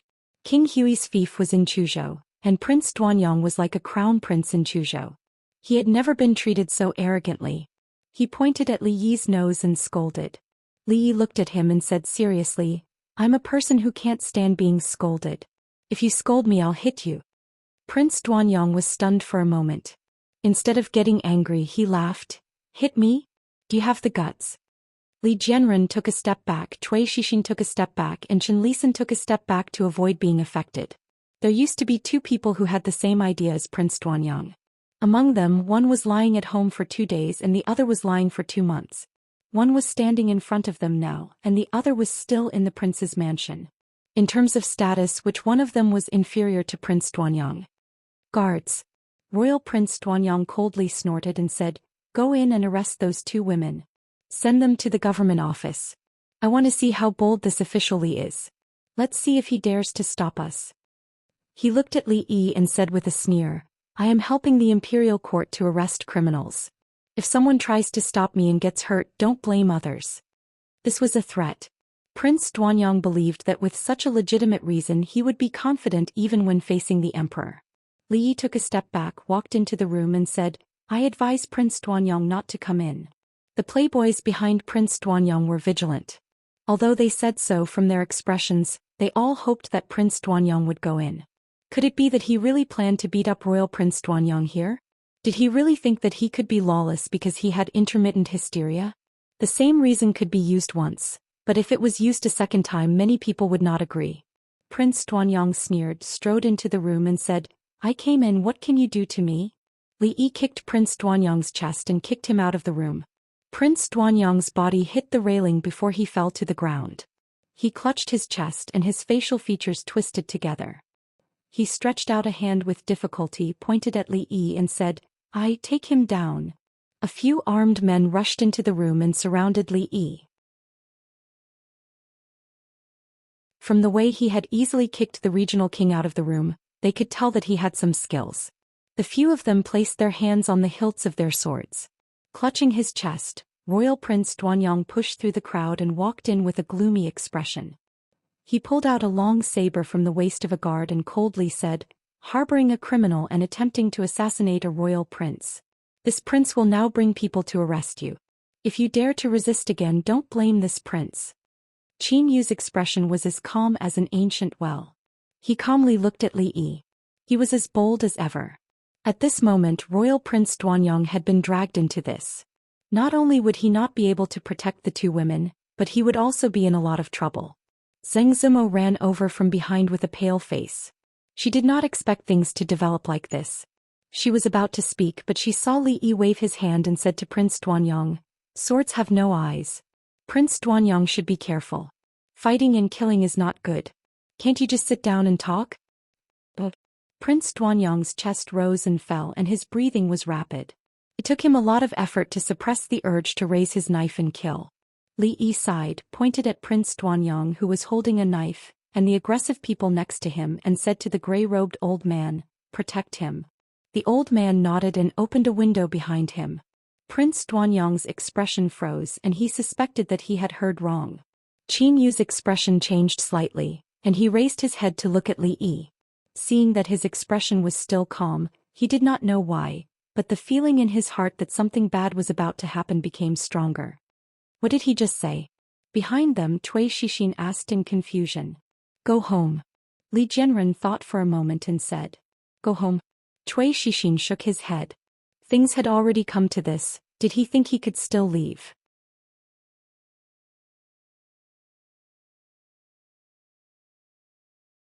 Chapter 540. Haha, I'd like to see where you can go. Prince Duanyang sneered with a trace of sarcasm on his face. However, this trace of sarcasm soon turned into doubt and he turned to look downstairs. Rumble. An unusually orderly sound of footsteps suddenly rang in their ears. Looking down the stairs, they saw that the shopkeeper and waiters of the restaurant as well as the guests downstairs were all squatting on the ground with their hands over their heads. A group of armored guards filed in through the door. The arrows in the hands of more than 10 soldiers in the front row were already aimed at them. The sharpness of the arrowheads was chilling. Imperial Guards. What's going on?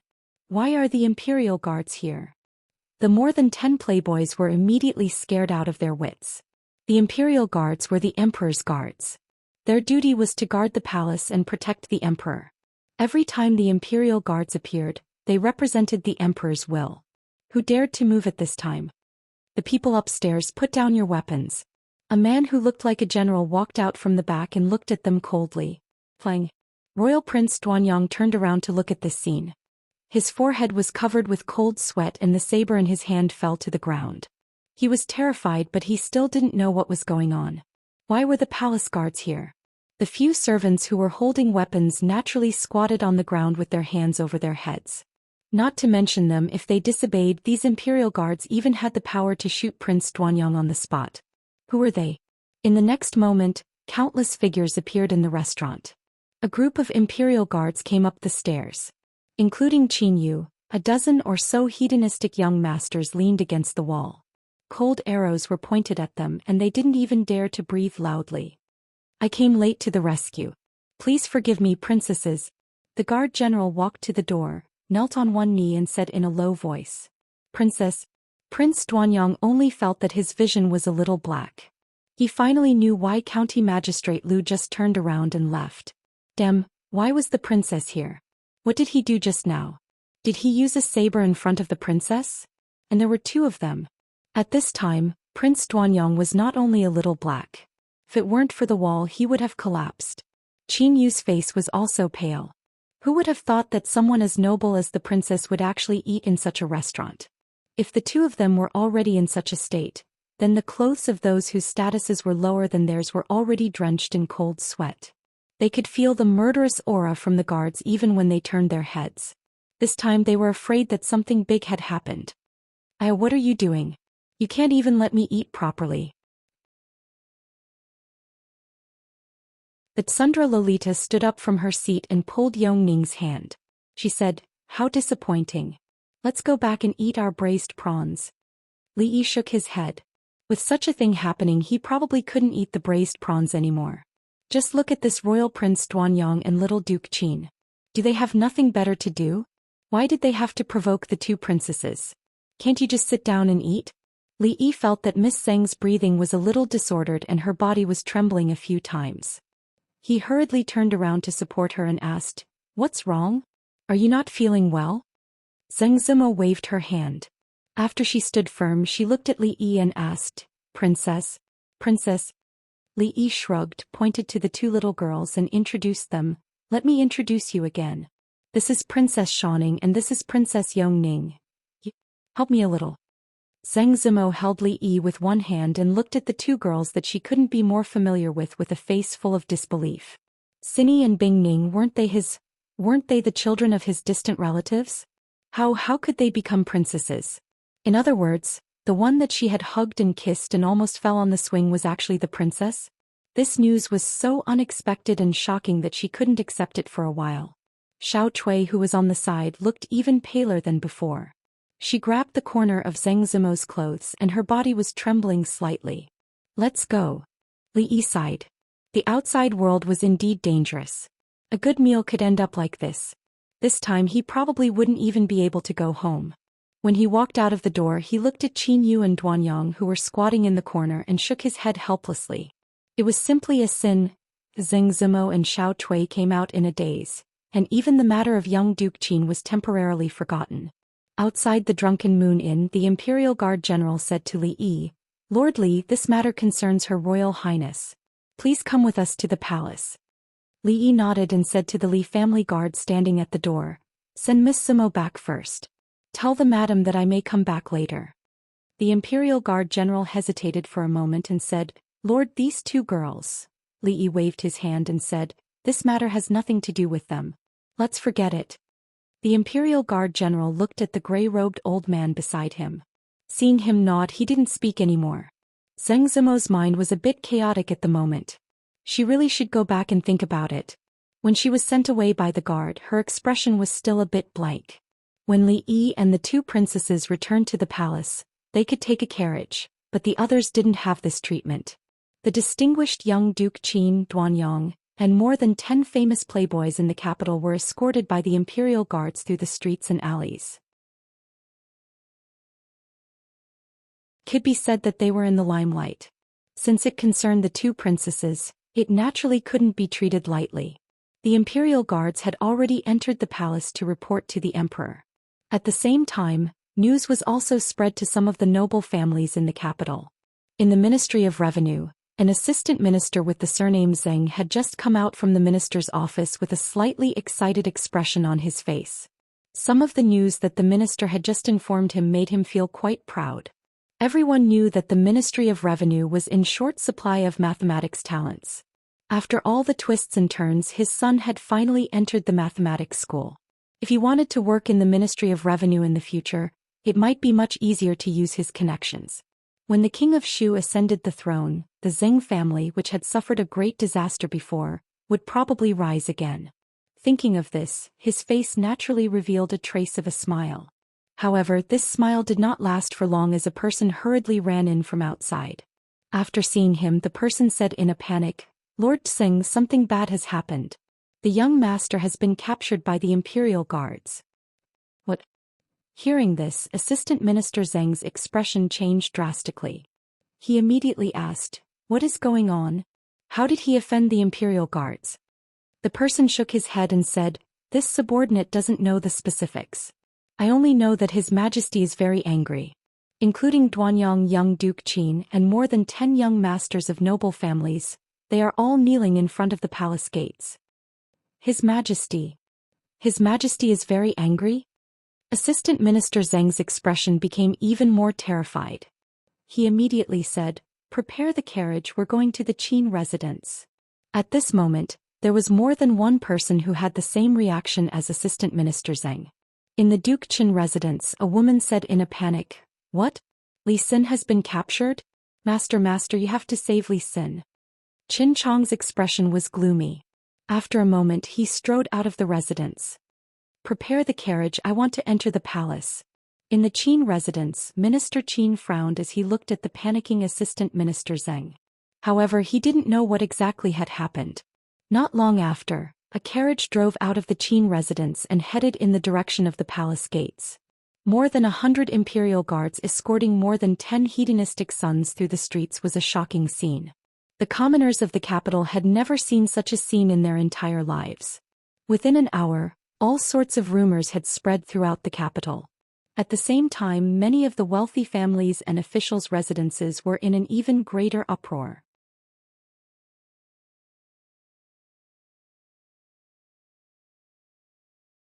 Chapter 541. In the Hall of Diligent Government, Li Yi looked up at Emperor Jing and said helplessly, "Your Majesty, if you look at me like that, I will be embarrassed." Emperor Jing raised his eyebrows and said angrily, "You will be embarrassed?" His words were a bit too much. It was human nature to be embarrassed. Unless one's skin was thick to a certain extent, everyone would have this kind of feeling. Was the old emperor scolding him in a roundabout way? What a heartless guy. Over the past year he had helped him a lot. Not to mention the matter of Tian Fa, when the people of the Qi kingdom came from far away to humiliate the Jing kingdom, who helped the old emperor to save the face of the Jing kingdom when the Jing kingdom was at a disadvantage. When there was a shortage of mathematicians in the kingdom of Jing, who had spared no effort and stayed up all night to compile teaching materials. Who had spared no effort to cultivate a group of qualified mathematicians. Had they reaped any benefits from this? Besides, when his eldest daughter was besieged by the courtiers, who tried all kinds of ways to help her solve those troubles and recruited a large number of younger brothers, younger sisters. Even his 2 youngest daughters, he had accompanied them for 2 months and played with them. One of them even wanted to rely on him for a lifetime. Was it easy for him?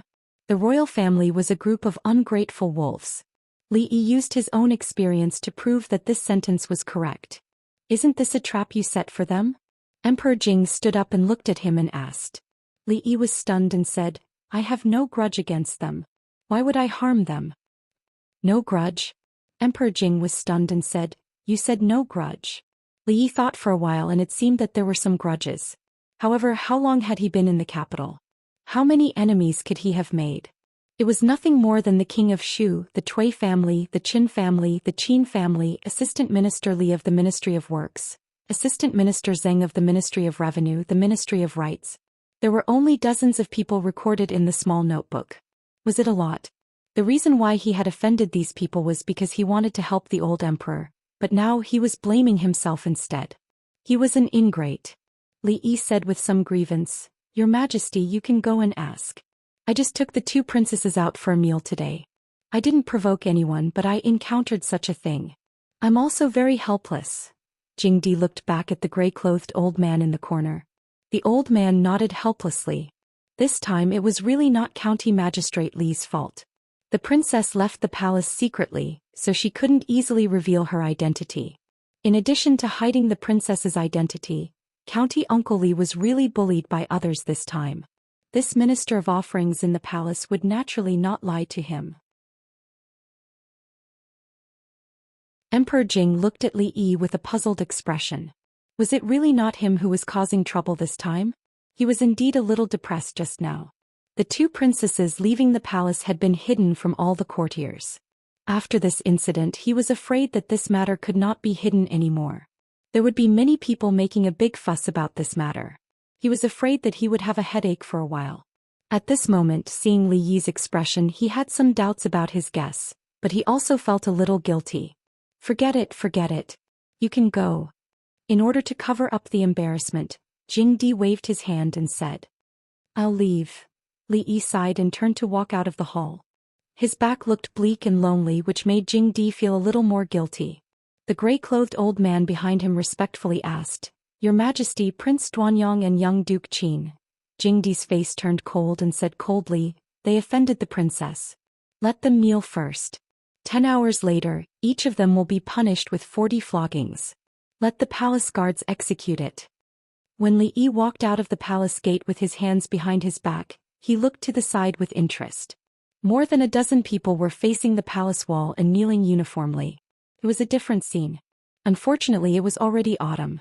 If it was 3 months ago when the summer was the hottest, they would not kneel much. They would just kneel here for 4 hours and then they could ask someone to collect the corpses. What a pity, what a pity. He sighed. In the distance, Fong was already sitting in the carriage waiting for him. The weather was not hot, but the foreheads of Prince Duanyang, young Duke Qin and other playboys were full of sweat. No one thought that there were 2 princesses sitting in that room. If they had known, they would not have dared to use a knife in front of the little princess even if they had 10 more guts. Just now, their lord had been here and was now in the palace asking to see the emperor. This time it was impossible to kill them, but they were afraid that they would lose a layer of skin. Thinking of County Earl Li, who had been calm from the beginning to the end, everyone could not help but gnash their teeth with hatred. He simply dug a pit in advance, waiting for them to jump into it. From the first time he met young Duke Qin, he had been guiding them step by step. Later he attacked Prince Duanyang and deliberately angered him. It must be his plan. After sorting out this matter in their hearts, everyone was secretly shocked. This seemingly harmless County Earl Li was really too sinister. After this matter, more than half of the people present listed him as a person who could never be offended in this life. At this time in the Hall of Diligent Government, a large number of people knelt down. I failed to teach my son well and offended the princess. Please punish me, Your Majesty. An official knelt on the ground and said loudly, I am guilty. There were more than a dozen people kneeling in the hall. At this moment they all knelt on the ground and said loudly. Prime Minister Qin, who was noble, stood quietly with Prime Minister Shen and did not speak. You have taught a group of good sons. Emperor Jing glanced at the crowd and said coldly, flirting with good families, distorting black and white, threatening important officials of the imperial court with a knife, and frightening the 2 princesses. I would like to ask who gave them the courage to do so. It was rare for His Majesty to be angry. Everyone was silent and did not dare to speak again. Emperor Jing looked at them and said coldly, "Are the laws of our Jing kingdom just decorations in their eyes?" The officials could only bow their heads and listen to the scolding. Their children had made such a big mistake. It was nothing to be scolded by His Majesty. It would be good if they were scolded, but it would be a big problem if they were not scolded. 40 floggings were personally carried out by the imperial guards. It was estimated that they would have to lie at home for at least 10 days or half a month before they could get up. Of course, this was already His Majesty's mercy for the sake of many of them. Unfortunately, it was said that the boy of the Qin family had just recovered from a serious injury. If these 40 floggings were carried out, he would probably die. Of course, His Majesty Prime Minister Qin still had to take into account. He would not be beaten to death, but at least he would be half dead. After a quarter of an hour, Emperor Jing waved his hand and said, "Take him back and discipline him well. If there is a next time, I will not let him off so easily." "Thank you, Your Majesty, for your mercy." After hearing the punishment, everyone felt relieved and quickly said. At this moment, an assistant minister of the Ministry of Rights who had just stood up, suddenly stepped forward and asked, "May I ask Your Majesty, why are Princess Xianing and Princess Yongning not in the palace but in a small restaurant in the capital?" As soon as these words came out, the expressions of several people immediately changed. Now that this matter was brought up, had Assistant Minister Qin lost his mind? Emperor Jing raised his eyebrows and said, "Princess Yongning is suffering from an illness of loss of her soul. These days she has been receiving treatment outside the palace. For the sake of her safety, this matter should not be made public." No one could find fault with this reason. Assistant Minister Qin nodded and raised his head to ask, "What about Princess Xianing?" Emperor Jing glanced at Assistant Minister Qin and took a sip of the tea on the table. He waved his hand at Changde and asked, "How many floggings did I say they should be flogged?" "Reporting to Your Majesty, 40 floggings." Changde bowed and said. The two princesses have suffered quite a fright this time.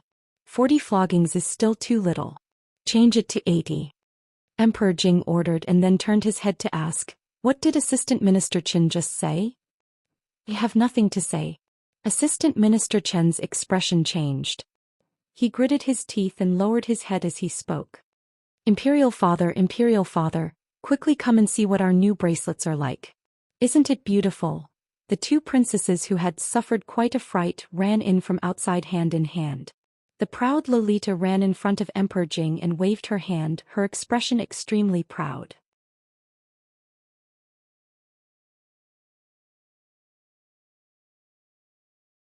Chapter 542. Not long after, several courtiers walked out of the hall of diligent government with their heads drooped.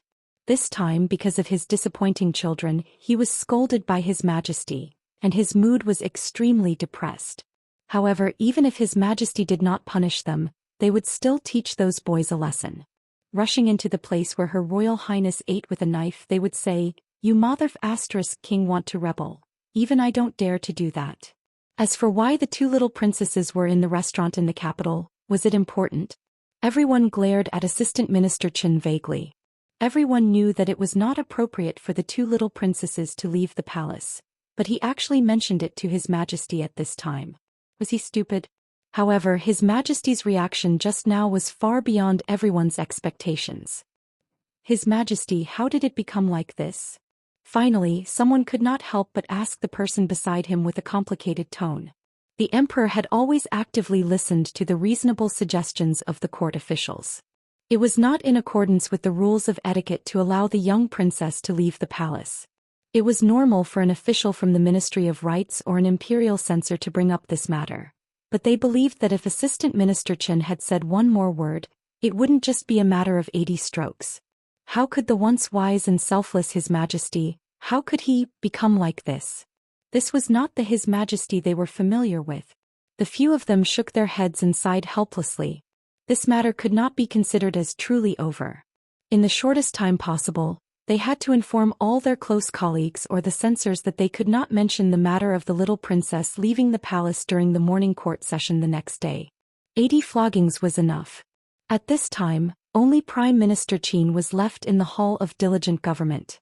"Is there anything else, Minister Qin?" Emperor Jing looked down and asked him. Your Majesty. Prime Minister Qin opened his mouth. Okay, no need to say more. I understand.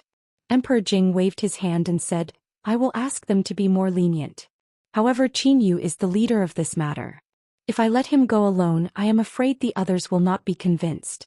He can be spared from death, but he cannot escape punishment. I thank your Majesty. Prime Minister Qin let out a long sigh and bowed deeply. Emperor Jing looked at his back as he left. His back was slightly stooped. He sighed and said, It's time to discipline this child of the Qin family. The people are already complaining about his behavior. Don't let the Qin family's century-old reputation be ruined. Qin Xiang's footsteps paused. There was an unconcealable disappointment on his face. When he stepped out of the hall, his back was even more stooped. There was going to be a lot of excitement in Jingdu today. A few dozen steps away from the entrance of the palace, gongs and drums could be heard, firecrackers were set off, and red flags were fluttering in the wind. There was a sea of people. The black mass of people stretched as far as the eye could see. Below the palace walls, a dozen or so stools were arranged in a row. The famous hedonistic sons of the capital were sprawled on top of them. Shadows of sticks danced in the air as they wailed in pain. After hearing the emperor's decree, the imperial guards had already conserved some of their strength. Otherwise, if they were to really follow the standard military practice of 80 strokes of the cane, none of these hedonistic sons who had their bodies hollowed out by wine and women would be able to return alive. When it came to flogging, they were very experienced. Whether it was on the buttocks or the back, regardless of whether there were no scars on the outside and dozens of strokes of the cane could still kill them, or whether it was a wretched appearance, but in reality, it was just a superficial wound. They could recuperate at home for half a month before being able to walk. These were all things that needed to be paid attention to. This time it was naturally impossible to beat those hedonistic sons to death. However, the pain was so great that they would probably be unable to forget it for the rest of their lives. With every stroke of the cane, the cries became even more tragic. What is going on? Who are those people? You don't even know? The news has long spread in the capital. A dozen hedonistic sons of hedonistic sons have taken liberties with innocent people. They actually dared to take liberties with Her Royal Highness. Aren't they courting death? I already said that this group of people have done all kinds of bad things. Sooner or later they will know who is stronger. They deserve it. The commoners liked to see this kind of excitement. Wasn't it fun to eat melon seeds of different flavors while listening to the screams? Naturally, there were also rows of carriages parked at the side. The carriages had soft cushions on them, and the outside of the carriages were pasted with the insignia of various families. They were all well-known figures in the capital. However, today, while their heads were still there, their faces were completely lost. My pitiful children. His Majesty is so cruel. He has already asked Imperial Consort Tui to plead for mercy on their behalf. Why is there still no movement from the palace? Listening to the screams outside, there were even sounds of sobbing, cursing, sighing, and the sound of eating melon seeds coming from within some of the carriages. Bah! Outside a carriage, a middle-aged man spat out the skin of a melon seed. He looked at the people under the palace wall who were being beaten with a cane. His face showed an expression of interest. Wu Heir, do you think the red dates or the garlic flavor tastes better? A large man beside him scratched his head and said, Fifth Master, I think the 5-spice flavor tastes better. The middle-aged man dragged out his voice. Seeing this, the large man immediately said, the garlic flavor. Of course, the garlic flavor tastes better. The middle-aged man threw the bag in his hand over and said, since the garlic flavor tastes better, these are all for you. The large man's face showed a bitter expression. He glanced around and his eyes suddenly lit up. He said, Fifth Master, it seems that the beating is over. Should we go over and bring the little duke over? In reality, beside the surrounding carriages, countless figures had already jogged over to the palace wall and carried their young masters back. They had him lie down on the soft cushion that had been prepared in the carriage. That Fifth Master waved his hand somewhat dispiritedly. 2 men quickly ran over and carried the fainted Qin Yu back. When they saw a certain part of his body, even though they were made of iron, they couldn't help but suck in a breath. This was simply beaten to a pulp. Naturally, The two of them deeply sympathized with their little duke's experience. The outside world was still too dangerous for the little duke. How good would it be to be grounded at home? At least he wouldn't be beaten into a sieve. Wu Er glanced at the inside of the carriage and covered his eyes. He secretly sighed and said, "What a sin." After the few playboys were punished, they were quickly carried back. There was no more excitement to watch. The people also dispersed in disappointment, leaving behind a ground full of melon seed shells. At the entrance of the Hall of Diligent Government, Changde bowed to the woman in the palace dress in front of him and said, "Your Highness, please go back." The two little princesses were frightened today. His Majesty is comforting them inside. He won't see anyone. After a while, looking at the sky, Concubine Cui estimated that there was already a result outside the palace. Concubine Cui shook her head. She was afraid that what her younger sister had asked of her could not be done. At this time in the Hall of Diligent Government, the proud Lolita excitedly told Emperor Jing about what she had seen and heard these days. She danced with joy. "Father, you don't know. Sir's rocking cart is very fun. And that uncle is very strong. Also, I went fishing with Sir. Those stinky fish actually don't eat candied haws. And I also have a rabbit that I keep at Sir's house. I want to see it in a few days." Emperor Jing held Yongning in his arms and touched Princess Xianxia's head. He asked with a smile, "You weren't frightened today, right?" The proud Lolita shook her head and said angrily, "I wasn't frightened. It's just that I haven't eaten enough. I said that I would go to Sir's house to eat braised prawns, sweet and sour carp, braised lion's head. Sir also said that he would take us out to barbecue tomorrow." Seeing that his daughter kept talking about Sir, Emperor Jing was depressed. What was so good about Li? Why did his two daughters like him so much? At this moment, the proud Lolita seemed to think of something again. She mysteriously attached herself to Emperor Jing's ear and said, "Father, in 2 years, can you issue a decree to betroth Xianxia to Sir?" The expression on Emperor Jing's face froze. After a while, outside the Hall of Diligent Government, Changde heard the movement coming from inside the hall. He looked back and shook his head slightly. It seemed that His Majesty was really angered by those playboys this time. Otherwise, how could he even use the word beast?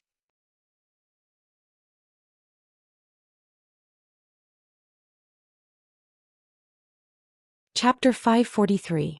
The maids of the Li family were discussing in the yard which young master had his buttocks smashed in front of the palace gate yesterday. They didn't know whether they had eaten a bear's heart or a leopard's gall. It was fine if they bullied good people in daily life, but now they even dared to flirt with Her Royal Highness. They deserved to be beaten to death. Xiao Huan was usually very interested in the gossips in the capital, but today she had a bitter face. She had eaten too many melon seeds in the past 2 days, and her tongue was blistered and painful. In just a short while she had already drunk 2 cups of fruit juice. Li Yi was a little bored in the past 2 days. The Heroes' Conference was approaching and Mississippi Lu was a little busy. Many real martial arts masters also came, so he took Rui to hold the fort.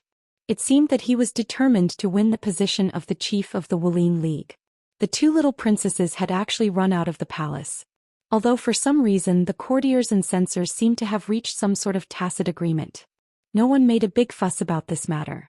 However, it was unlikely that Yong Ning and Shou Ning would be able to leave the palace in a short period of time.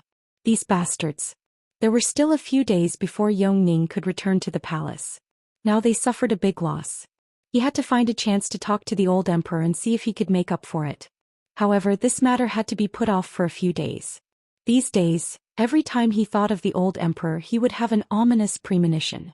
It was better to see him less these days. Today he had to go to Miss Zheng's place to see her.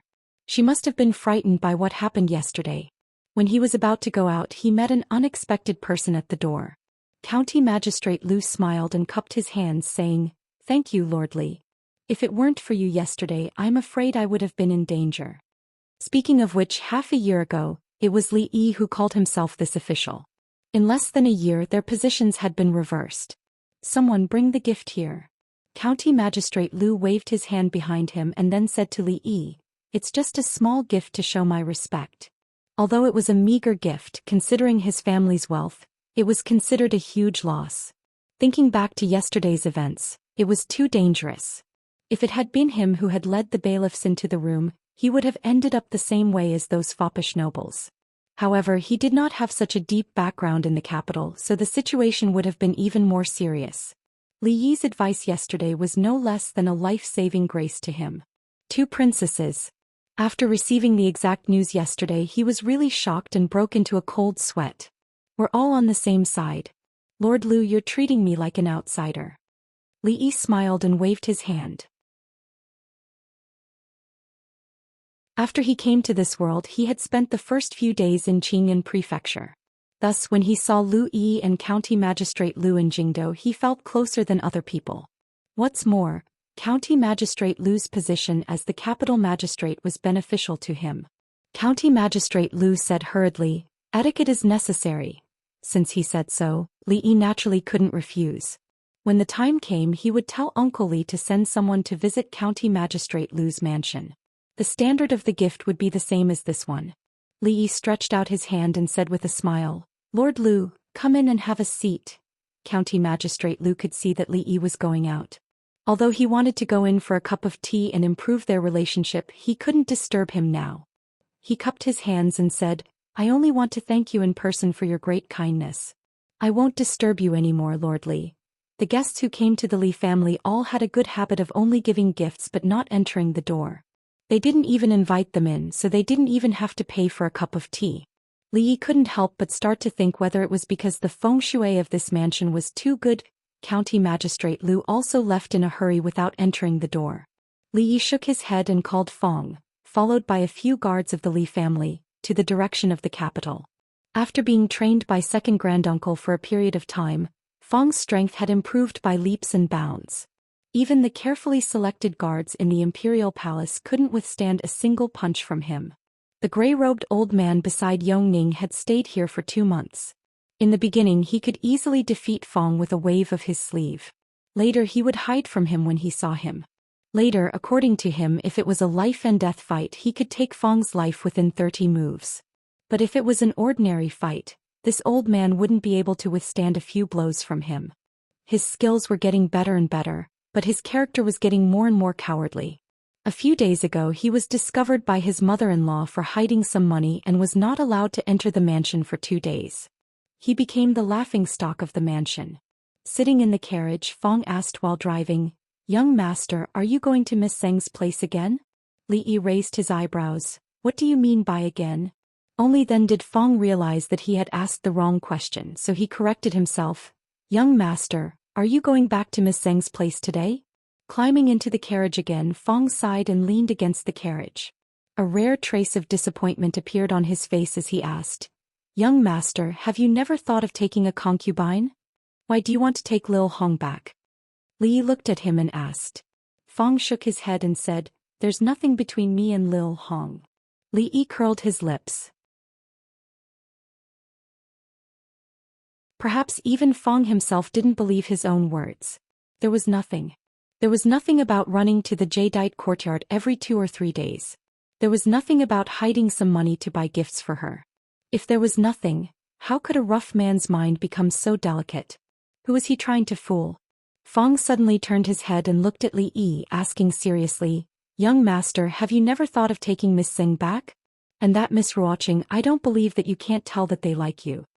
Li Yi's expression froze. Rui still had a knot in her heart that she couldn't get over. Although she said so, if he really did that, what kind of position would he put her in? Although it was uncertain what would happen in the future based on the current way of getting along, it was the most important. He looked up at Feng. This wasn't important.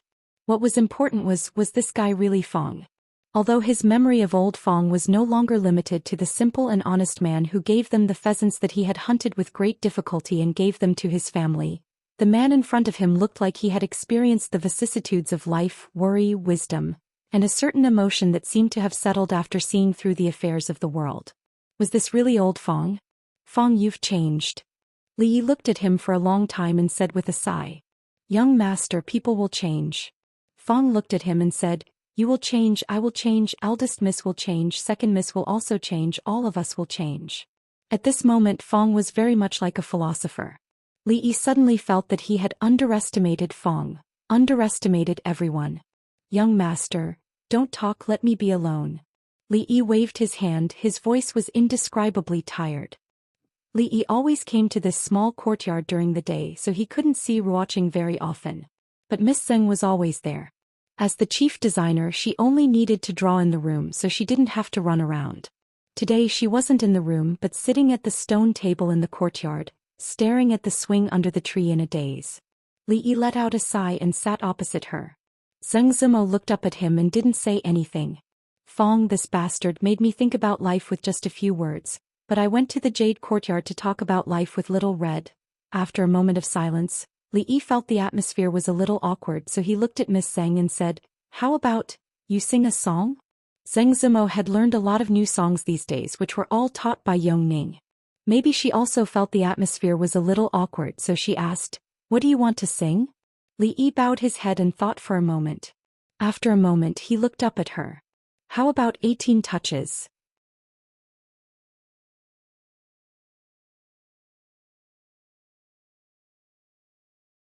Chapter 544. What did you say?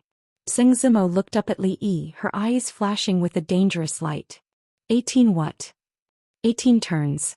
Li Yi looked at her and asked doubtfully, "Haven't you heard of it?" "Let me sing a few lines for you." He cleared his throat and there was an explosive sound. "Yo, the descendant of the mountain, loved the sun." Playing.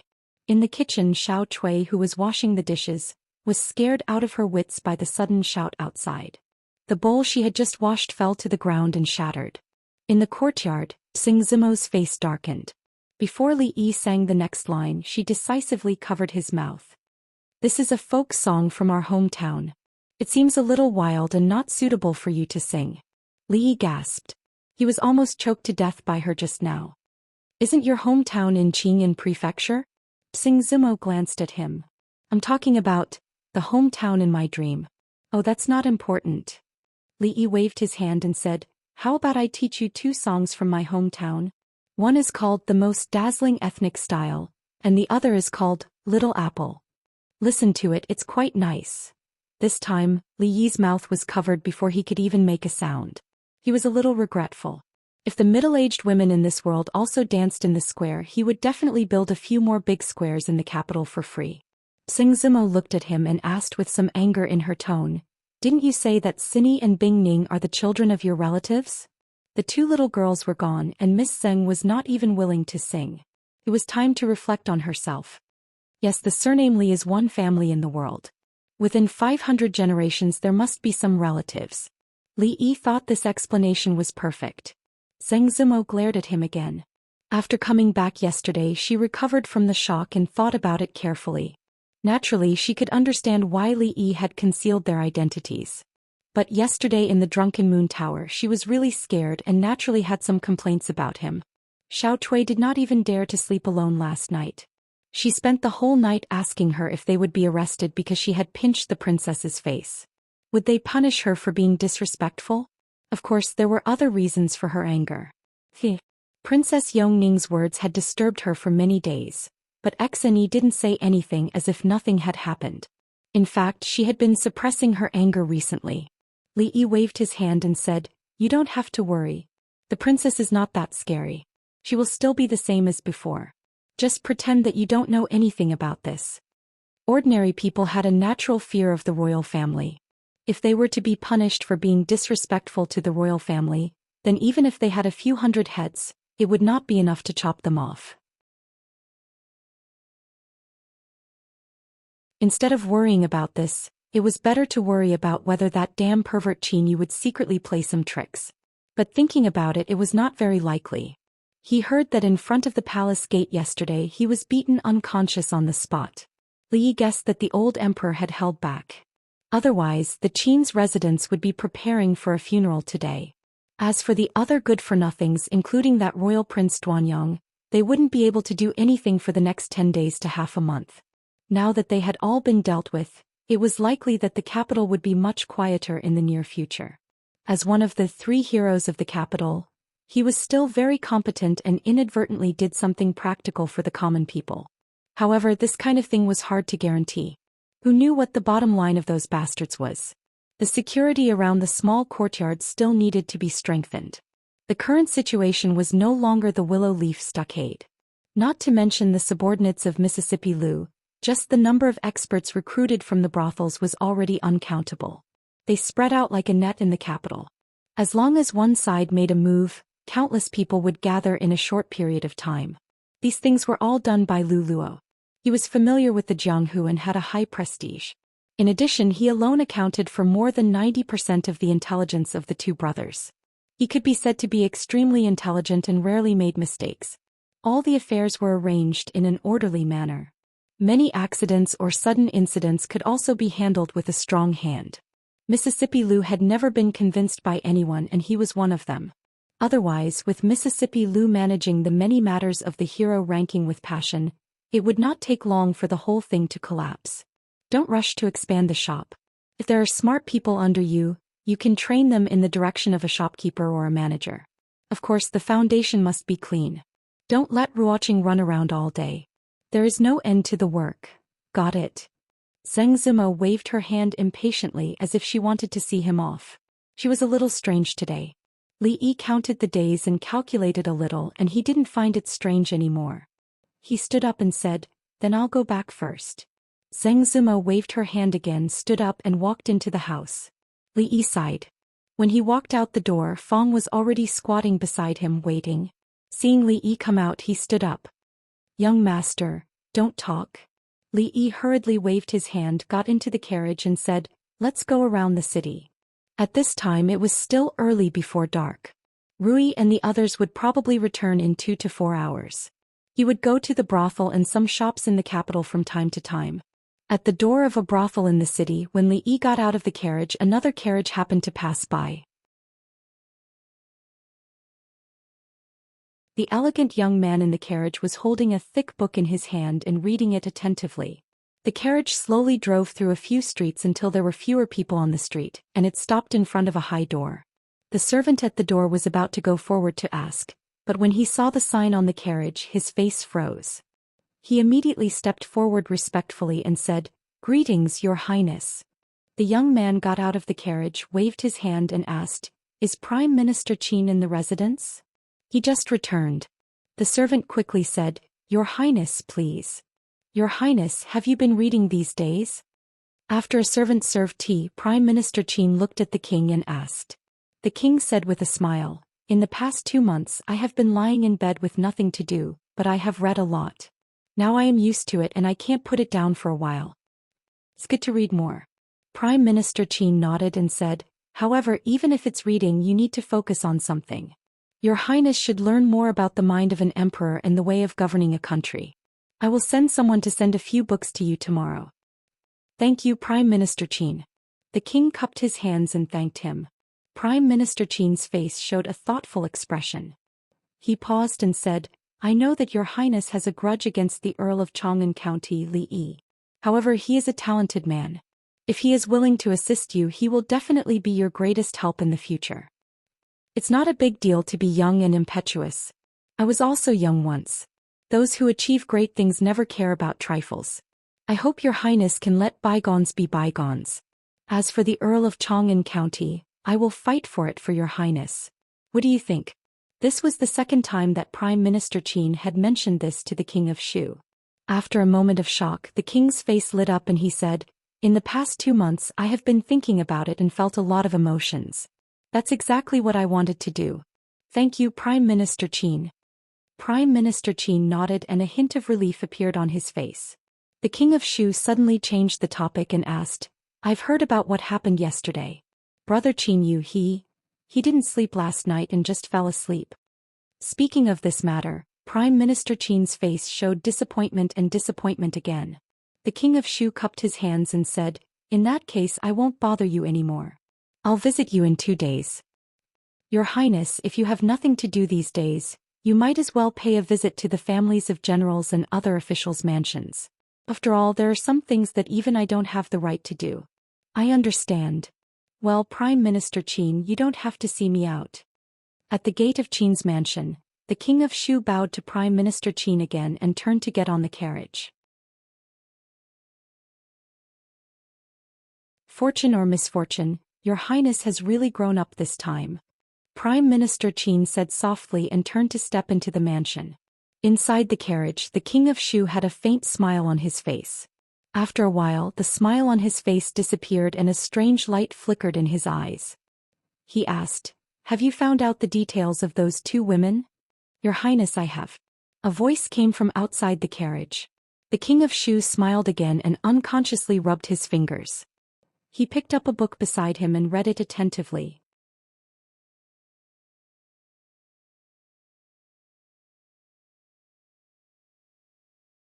Chapter 545.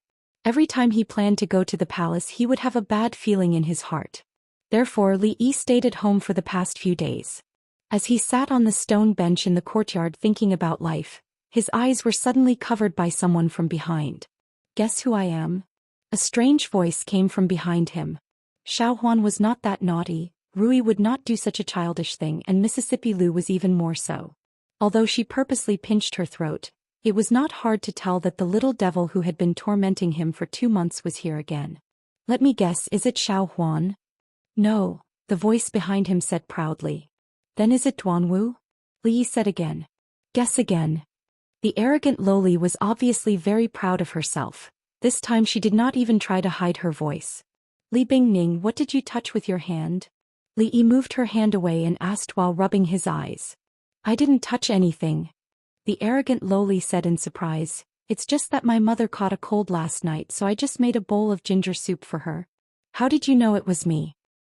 The arrogant lowly was really his nemesis, Li Yi thought as he washed his eyes with water. Using ginger to make people cry was a common method used by the newcomers in the brothel who had no acting skills. Li Yi guessed that the ginger that the arrogant lowly used to make the ginger soup today must be very old. While Li Yi was washing his eyes, the arrogant lowly was playing with the rabbit that she had caught with her own hands with a vegetable leaf. At this time of year, it was really a luxury to feed the rabbit with vegetables. Fortunately, the greenhouse was built earlier this year, so he would not have to eat dried vegetables for the whole winter. "I talked to my father a few days ago," the arrogant lowly suddenly said while holding the rabbit. "What did he say?" Li Yi also asked casually. Li Yi guessed that it was to allow her to leave the palace as she pleased. The old emperor did not put on any airs and did not act like an emperor at all. He was even more indulgent towards the arrogant Lolita. Li Yi was afraid that he would suffer in the future. The proud Lolita said proudly, "I'll tell my father and ask him to betroth me to you in a few years." Plang. Because his hand moved too much, the copper basin fell to the ground. Li Yi's clothes and shoes were all wet. "What did you say?" he asked again, afraid that he had misheard. "I'll ask my father to betroth me to you," the proud Lolita said confidently. Li Yi stood in the courtyard and couldn't help but swallow a mouthful of saliva. He finally knew where that ominous premonition of the past few days came from. He looked at the palace guards and the gray-robed elder standing outside the courtyard. He wondered if he could make it in time if he ran now. The precocious young lady was very dangerous. Li Yi suddenly lost his sense of security. If she said something even more outrageous in front of the old emperor, he was afraid that he would really have to run. He sighed, picked up the copper basin and walked into the house. He waved at the proud Lolita and said, "Xianing, come over here. Teacher wants to talk to you about something." The proud Lolita left. Before she left, she said that she would come back to see her rabbit in a few days. She also reminded Li Yi that he still owed her a roasted meat. He would make it up to her next time. She was almost gone. Why would he eat roasted meat? Li Yi felt that one day he would be tricked by the proud Lolita to death unknowingly. At this moment Fong walked in from outside. He looked at him and asked doubtfully, "Young master, I just heard that someone is going to be betrothed to you. You can't be thinking of asking the emperor to help you, right? If you force it, I'm afraid that eldest miss won't agree." Fong. Li Yi looked at him and asked, "Has anyone recently said that you talk a lot?" No. Fong shook his head and looked at him. Little Red said that what I said recently was very reasonable. What do you think, young master? Li Yi looked at him and said seriously, "From now on, you are not allowed to speak in front of me." Fong nodded and began to gesture something with his hands. What a mess. After a while, Li Yi waved his hand and asked, "What do you want to say?" Old Fong pointed at his mouth with an innocent look on his face. Li Yi took a deep breath and said, "You can say something."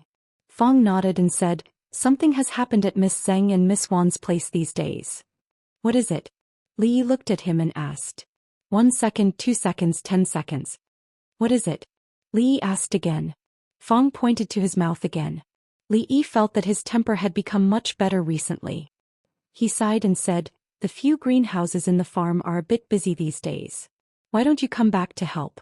It's closer to home." Recently there have been a lot of idlers around Miss Zheng and Miss Wan's place. Recently, a lot of idlers have been appearing around the place where Miss Zheng and Miss Wan live. They seem to be up to no good. I had some men catch a few of them, but they didn't get anything out of them. Later some experts came. Fortunately, some of the men we sent out were quite strong. 2 of our men were injured. Yesterday I stayed there for the whole afternoon, but I didn't meet anyone else. Young master, should we send some more men to guard the place? Lao Fong finished his words fluently in one breath. Sure enough, there were still people who didn't know what was good for them. Li Yi's face darkened slightly. He asked, "How many of our people are on the heaven list now?" Fong thought for a while and said, "A dozen." "Please send 2 people over. Send 10 more masters on the earth list." Since Mississippi Lu established the Lu Alliance, the number of women on the heaven list suddenly increased. Those who received guidance from her were extremely respectful to her and Rui. Sometimes, Li Yi was also amazed that there were so many women in the world who were crazy about martial arts. Naturally, they didn't just practice martial arts. Sometimes they would also have some tasks, most of which were related to the brothel. There should be no problem if the masters on the heaven list were to watch them for a while. As for Wan Ruoqing's travel, there was no need to worry at all. As the head of the brothel, she had extraordinary security around her. If they were just ruffians, it would be fine. If someone really went crazy and invited powerful people, it would be guaranteed that nothing would go wrong. It didn't matter who it was for the time being. Anyway, there were only a few people. According to the current situation, they would get revenge sooner or later. As for now, it was all on the king of Shu. "By the way, young master, there's one more thing." As if thinking of something, Fong took out a piece of paper from his sleeve and said, "I almost forgot. Someone just sent this, saying that it's from Qin's mansion." "Qin's mansion?" Li Yi took the paper from him and opened it. After reading it, a look of surprise appeared on his face. He read it again, and the expression on his face was somewhat indescribable. Prime Minister Qin? Why would Prime Minister Qin invite him over? Were they familiar? Was it a trap? Speaking of which, he was indeed not a stranger. Not only did he have a grudge against Qin Yu, but he had also ruined many things for Prime Minister Qin and the King of Shu. Couldn't be said that their hatred was as deep as the sea, but there was still a lot of hatred between them. As a result, the content of this piece of paper was somewhat thought-provoking. "It's just 2 women and you still haven't settled them. What do I want you for?" The King of Shu looked at the people below and asked lightly. A young man said in fear and trepidation, "Your Highness, it's really because there's an expert beside that woman. We can't get close to her." 2 of those idlers had their legs broken, and the experts in the king's mansion also encountered a strong enemy.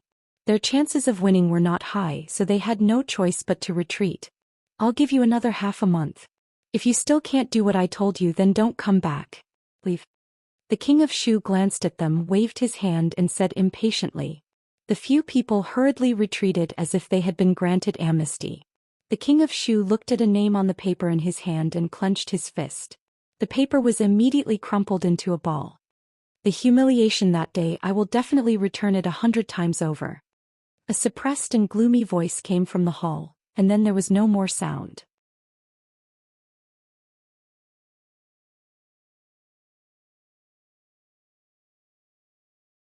Chapter 546. Sitting in the carriage, Fong said worriedly, "Young master, that Qin guy is not a good person. Do we really have to go? What if he brings people to ambush us inside? Won't we be too few?" Sitting in the carriage, Li Yi didn't know why Prime Minister Qin invited him to Qin's mansion. Whether it was a trap or some other purpose, he had to go and have a look after receiving the invitation from the Prime Minister.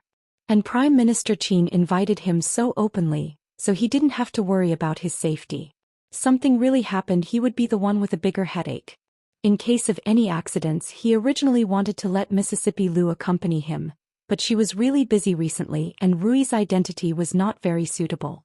After thinking about it, he brought Fong. The carriage stopped in front of Qin's mansion. Li Yi got off, waved his hand and said, "Okay, find a place outside and wait. Nothing will happen." A servant of Qin's mansion had already come over and asked respectfully, "Are you Mr. Li?" Li Yi handed over the invitation in his hand.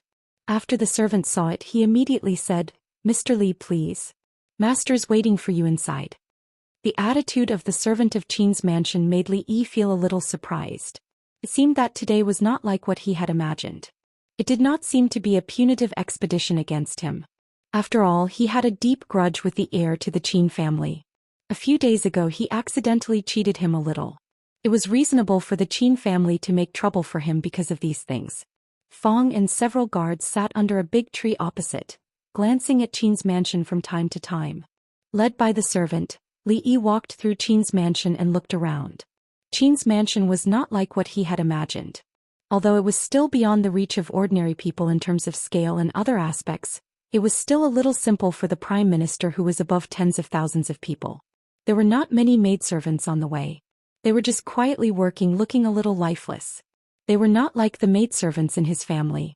Although they did a lot of work, they chattered all day and did not look like maidservants. They were the only ones in the capital. Brother Lu's words are too biased. Who said that women enjoy leisure? Men go to war at the border while women weave at home. They farm during the day and spin cotton at night. They work hard day and night. A voice came from the front. He didn't expect that there would be people in the Qin manor who liked to listen to dramas. It was actually Hua Mulan. Li Yi saw a middle-aged man who looked familiar walking over from the front. He was humming a part of the song and it was all in tune. It was not until he saw the man coming from behind that he saw him that. The man saw Li Yi and was stunned. Then his expression quickly returned to normal. He followed behind the middle-aged man and passed by Li Yi. The middle-aged man took a few steps and suddenly turned around. He pointed at Li Yi and asked the servant, "Who is this? Why have I never seen him before?" The servant hurriedly replied, "Fifth Master, this is Li Yi, County Uncle Li. He is Master's guest. Master's still waiting, so we'll go over first." The fifth master of the Qin clan was stunned. The old master that the servant mentioned was naturally his father. However, there were many guests in the house, but almost all of them took the initiative to visit. With his father's status, it was naturally impossible for him to visit others. However, there were very few people that he personally invited. He was confused for a moment and then realized something else. Li Yi, County Uncle Li? He was stunned for a moment and looked at the man uncertainly. He asked, "Did he just say Li Yi, County Uncle Li?" The man nodded and said, "That's right. Let's go back and have a look." With an excited smile on his face, Fifth Master turned around and walked in the direction where he came from. "Fifth Master, aren't you going to watch the play today?" The man asked doubtfully. "Why, there are ready-made plays at home. By the way, is the King of Shu in the young master's room now?" "Oh, not bad. The house is lively today." Seeing Fifth Master striding forward, the man scratched his head with a trace of doubt on his face. Then he shook his head and quickly followed Fifth Master. The Qin's mansion did not seem to be very big. At least it was much smaller than Li Xian's mansion. Li Yi estimated that after 3 or 5 minutes, the servant took him to a hall. He walked in and said, "Master, County Uncle Li is here." The servant was also surprised at this time. Usually when guests came to the mansion, they were the ones waiting for the master. Even the King of Shu was no exception.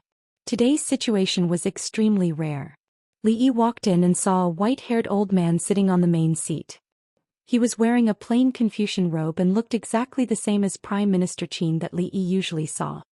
"Greetings, Prime Minister Qin." Even though the few times he met Prime Minister Qin could not be called harmonious, the necessary etiquette could not be omitted. The reason why he called himself junior instead of subordinate was that the college was directly under the jurisdiction of the old emperor. Even the prime minister had no right to intervene. In fact, he did not have a superior and subordinate relationship with the officials of the court. Prime Minister Qin stretched out his hand and said straightforwardly. There was a short table between the two chairs. Li Yi could not sit on the lower seat and shout while talking. After glancing at Prime Minister Qin, he sat on the other chair. You must be very surprised that I invited you here today, right? Prime Minister Qin looked at Li Yi and spoke straightforwardly. It is indeed a little surprising. Li Yi nodded and said, Serve the tea.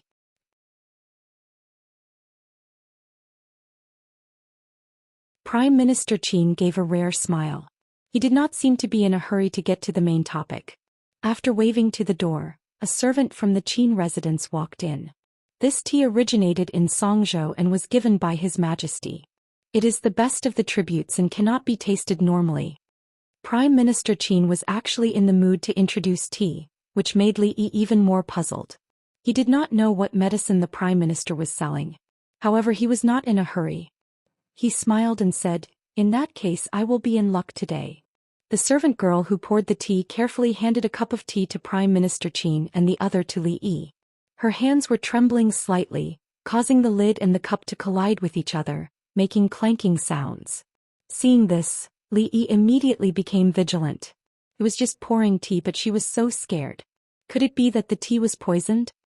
He looked up at the servant and found that her face was covered with a thin veil. Could it be a masked assassin? As Li Yi thought of this, he held the chair with one hand. Prime Minister Qin frowned and asked in a low voice, What's the matter? Master, I'm not feeling well. The servant said with a trembling voice. Prime Minister Qin's face eased and said, Since you're not feeling well, go back to your room and rest. Tell the housekeeper to get someone else. At this time, Li Yi's face had calmed down. He stood up and said with a smile, I'm really sorry, I suddenly have to go to the toilet, I don't know. In the current situation, it was not appropriate to say that directly.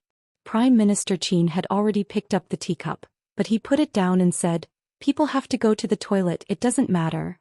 Then he looked at the servant and said, You take Uncle Li to the toilet first. Li Yi smiled apologetically and walked out slowly. The servant put down the tray and walked out behind him. She clenched her fists. Under the thin veil, her expression was indescribable.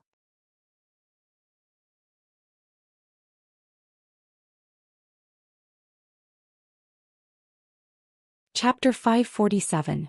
A few steps behind Li Yi, the veiled maid lowered her head and said in a low voice, Uncle Li, the toilet is in front. Why are you here? Li Yi turned around and looked at her. The maid's body trembled slightly and her voice was a little panicked. Uncle Li, I don't know what you are talking about. I mean, why are you in the capital and in Prime Minister Qin's mansion? Li Yi stared at her and asked, Lu Mei, where are your parents? The maid's body trembled again, but she also knew that she couldn't hide her identity. She slowly took off her veil and it could be seen that she was pretty, but the scar on her face was extremely eye-catching. And her appearance was not strange to Li Yi. Dead, all dead. She looked complicated and said in a sad voice, On the way to the capital I encountered bandits and my parents died. I was saved by a passing caravan. Later I had no choice but to stay here because the steward of Qin's mansion pitied me. Li Yi looked at the woman in front of him. She was young but her face was full of vicissitudes. He couldn't connect her with the arrogant girl in Willow Leaf Village a year ago. If he remembered correctly, this girl named Lu Mei should be the daughter of Rui's third uncle. When she was in Willow Leaf Village she didn't get along with Xiao Huan and the others, but it was mostly expressed in words of dissatisfaction and cynicism. Naturally there was no deep hatred between them. Later, because of the matter of the Lulan gang, Rui's uncles took money from their families, left Willow Leaf Village and settled down in their own homes in order to avoid trouble. It was strange that after that day, Li Yi never saw them again until he saw Lu Mei here. In that case, third uncle and third aunt were no longer in this world. When Li Yi recalled, he could only remember that third uncle was a skinny man who didn't talk much and seemed to be afraid of his wife. Third aunt was quite powerful. She could stand at the door and argue with second aunt for an hour without losing. But now, too many things had happened in this 1 year. To him these were all very distant memories. The enmity with the Lu clan had been reduced to dust a long time ago. Li Yi looked at her, thought for a moment and asked, What are your plans for the future? Plan? A smile appeared on Lu Mei's face but it was uglier than crying. I'm already like this, what other plans can I have? I'm pretty good right now. Li Yi looked at her again, shook his head and walked back the way he came. Lu Mei turned around. Even after his figure disappeared she stood there for a long time, her face ashen. She could still remember that one day about a year ago when her mother came back from outside, she didn't seem very happy. Later she learned that Sister Rui snatched a husband from outside, which ruined some of their plans. She remembered that her mother had been thinking about their 2 acres of land for a long time. In the beginning she had seen the husband of the stronghold a few times. Her impression of him was that he was thin and weak, but he was very handsome. At that time she sometimes thought that she wanted to marry someone like him who looked comfortable and different from the other people in the village, but he had to be rich. Later she gradually realized that the scholar was amazing. He could write poems, teach and earn money. Everyone said that Sister Rui found a treasure. At that time she was actually a little envious. Later when he sold candied haws, the family also sold candied haws. Later he became the county magistrate, and the situation in Willow Leaf Village changed. Later she left the village with her parents and went to a neighboring county. After settling down she didn't deliberately ask for news there. Later she made some money selling candied haws and wanted to come to Jingdo to live with her relatives and continue the candied haws business. Who would have thought that something like that would happen on the road? Later that relative also. During those days she suffered a lot before she came to the Qin family. Finally she had a place where she could shelter herself from the wind and rain. Although she was often ordered around, she didn't ask for anything now. She had once thought about marrying a handsome young man, but this thought hadn't appeared in a long time. Then she heard some news. The Count of Chong, and the Emperor's favorite, one of the 3 heroes of Jingdo, had defeated the people of the Qi kingdom. Even her little duke had suffered a lot at his hands. Every time she thought of this, her heart would become somewhat complicated. If they hadn't left that day, would things have been different? However, there were no ifs in this world. She touched the scar on her face, put on her veil again and silently left with her head down. Meeting Lu Mei in Qin Manor was beyond Li Yi's expectations. He could be considered an old friend.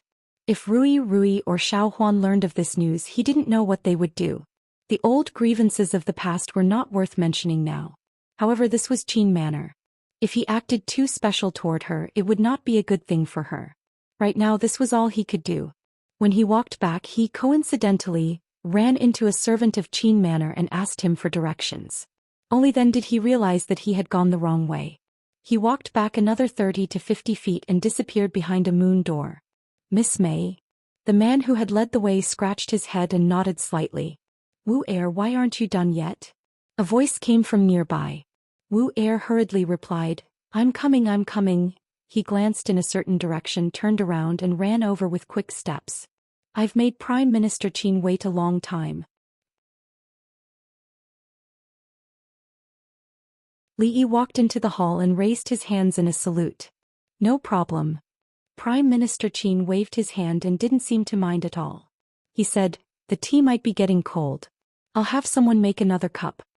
Li Yi waved his hand and said, no need to trouble yourself. I don't usually drink tea. He rarely drank tea. As for the tea of Qin Manor, he couldn't drink it.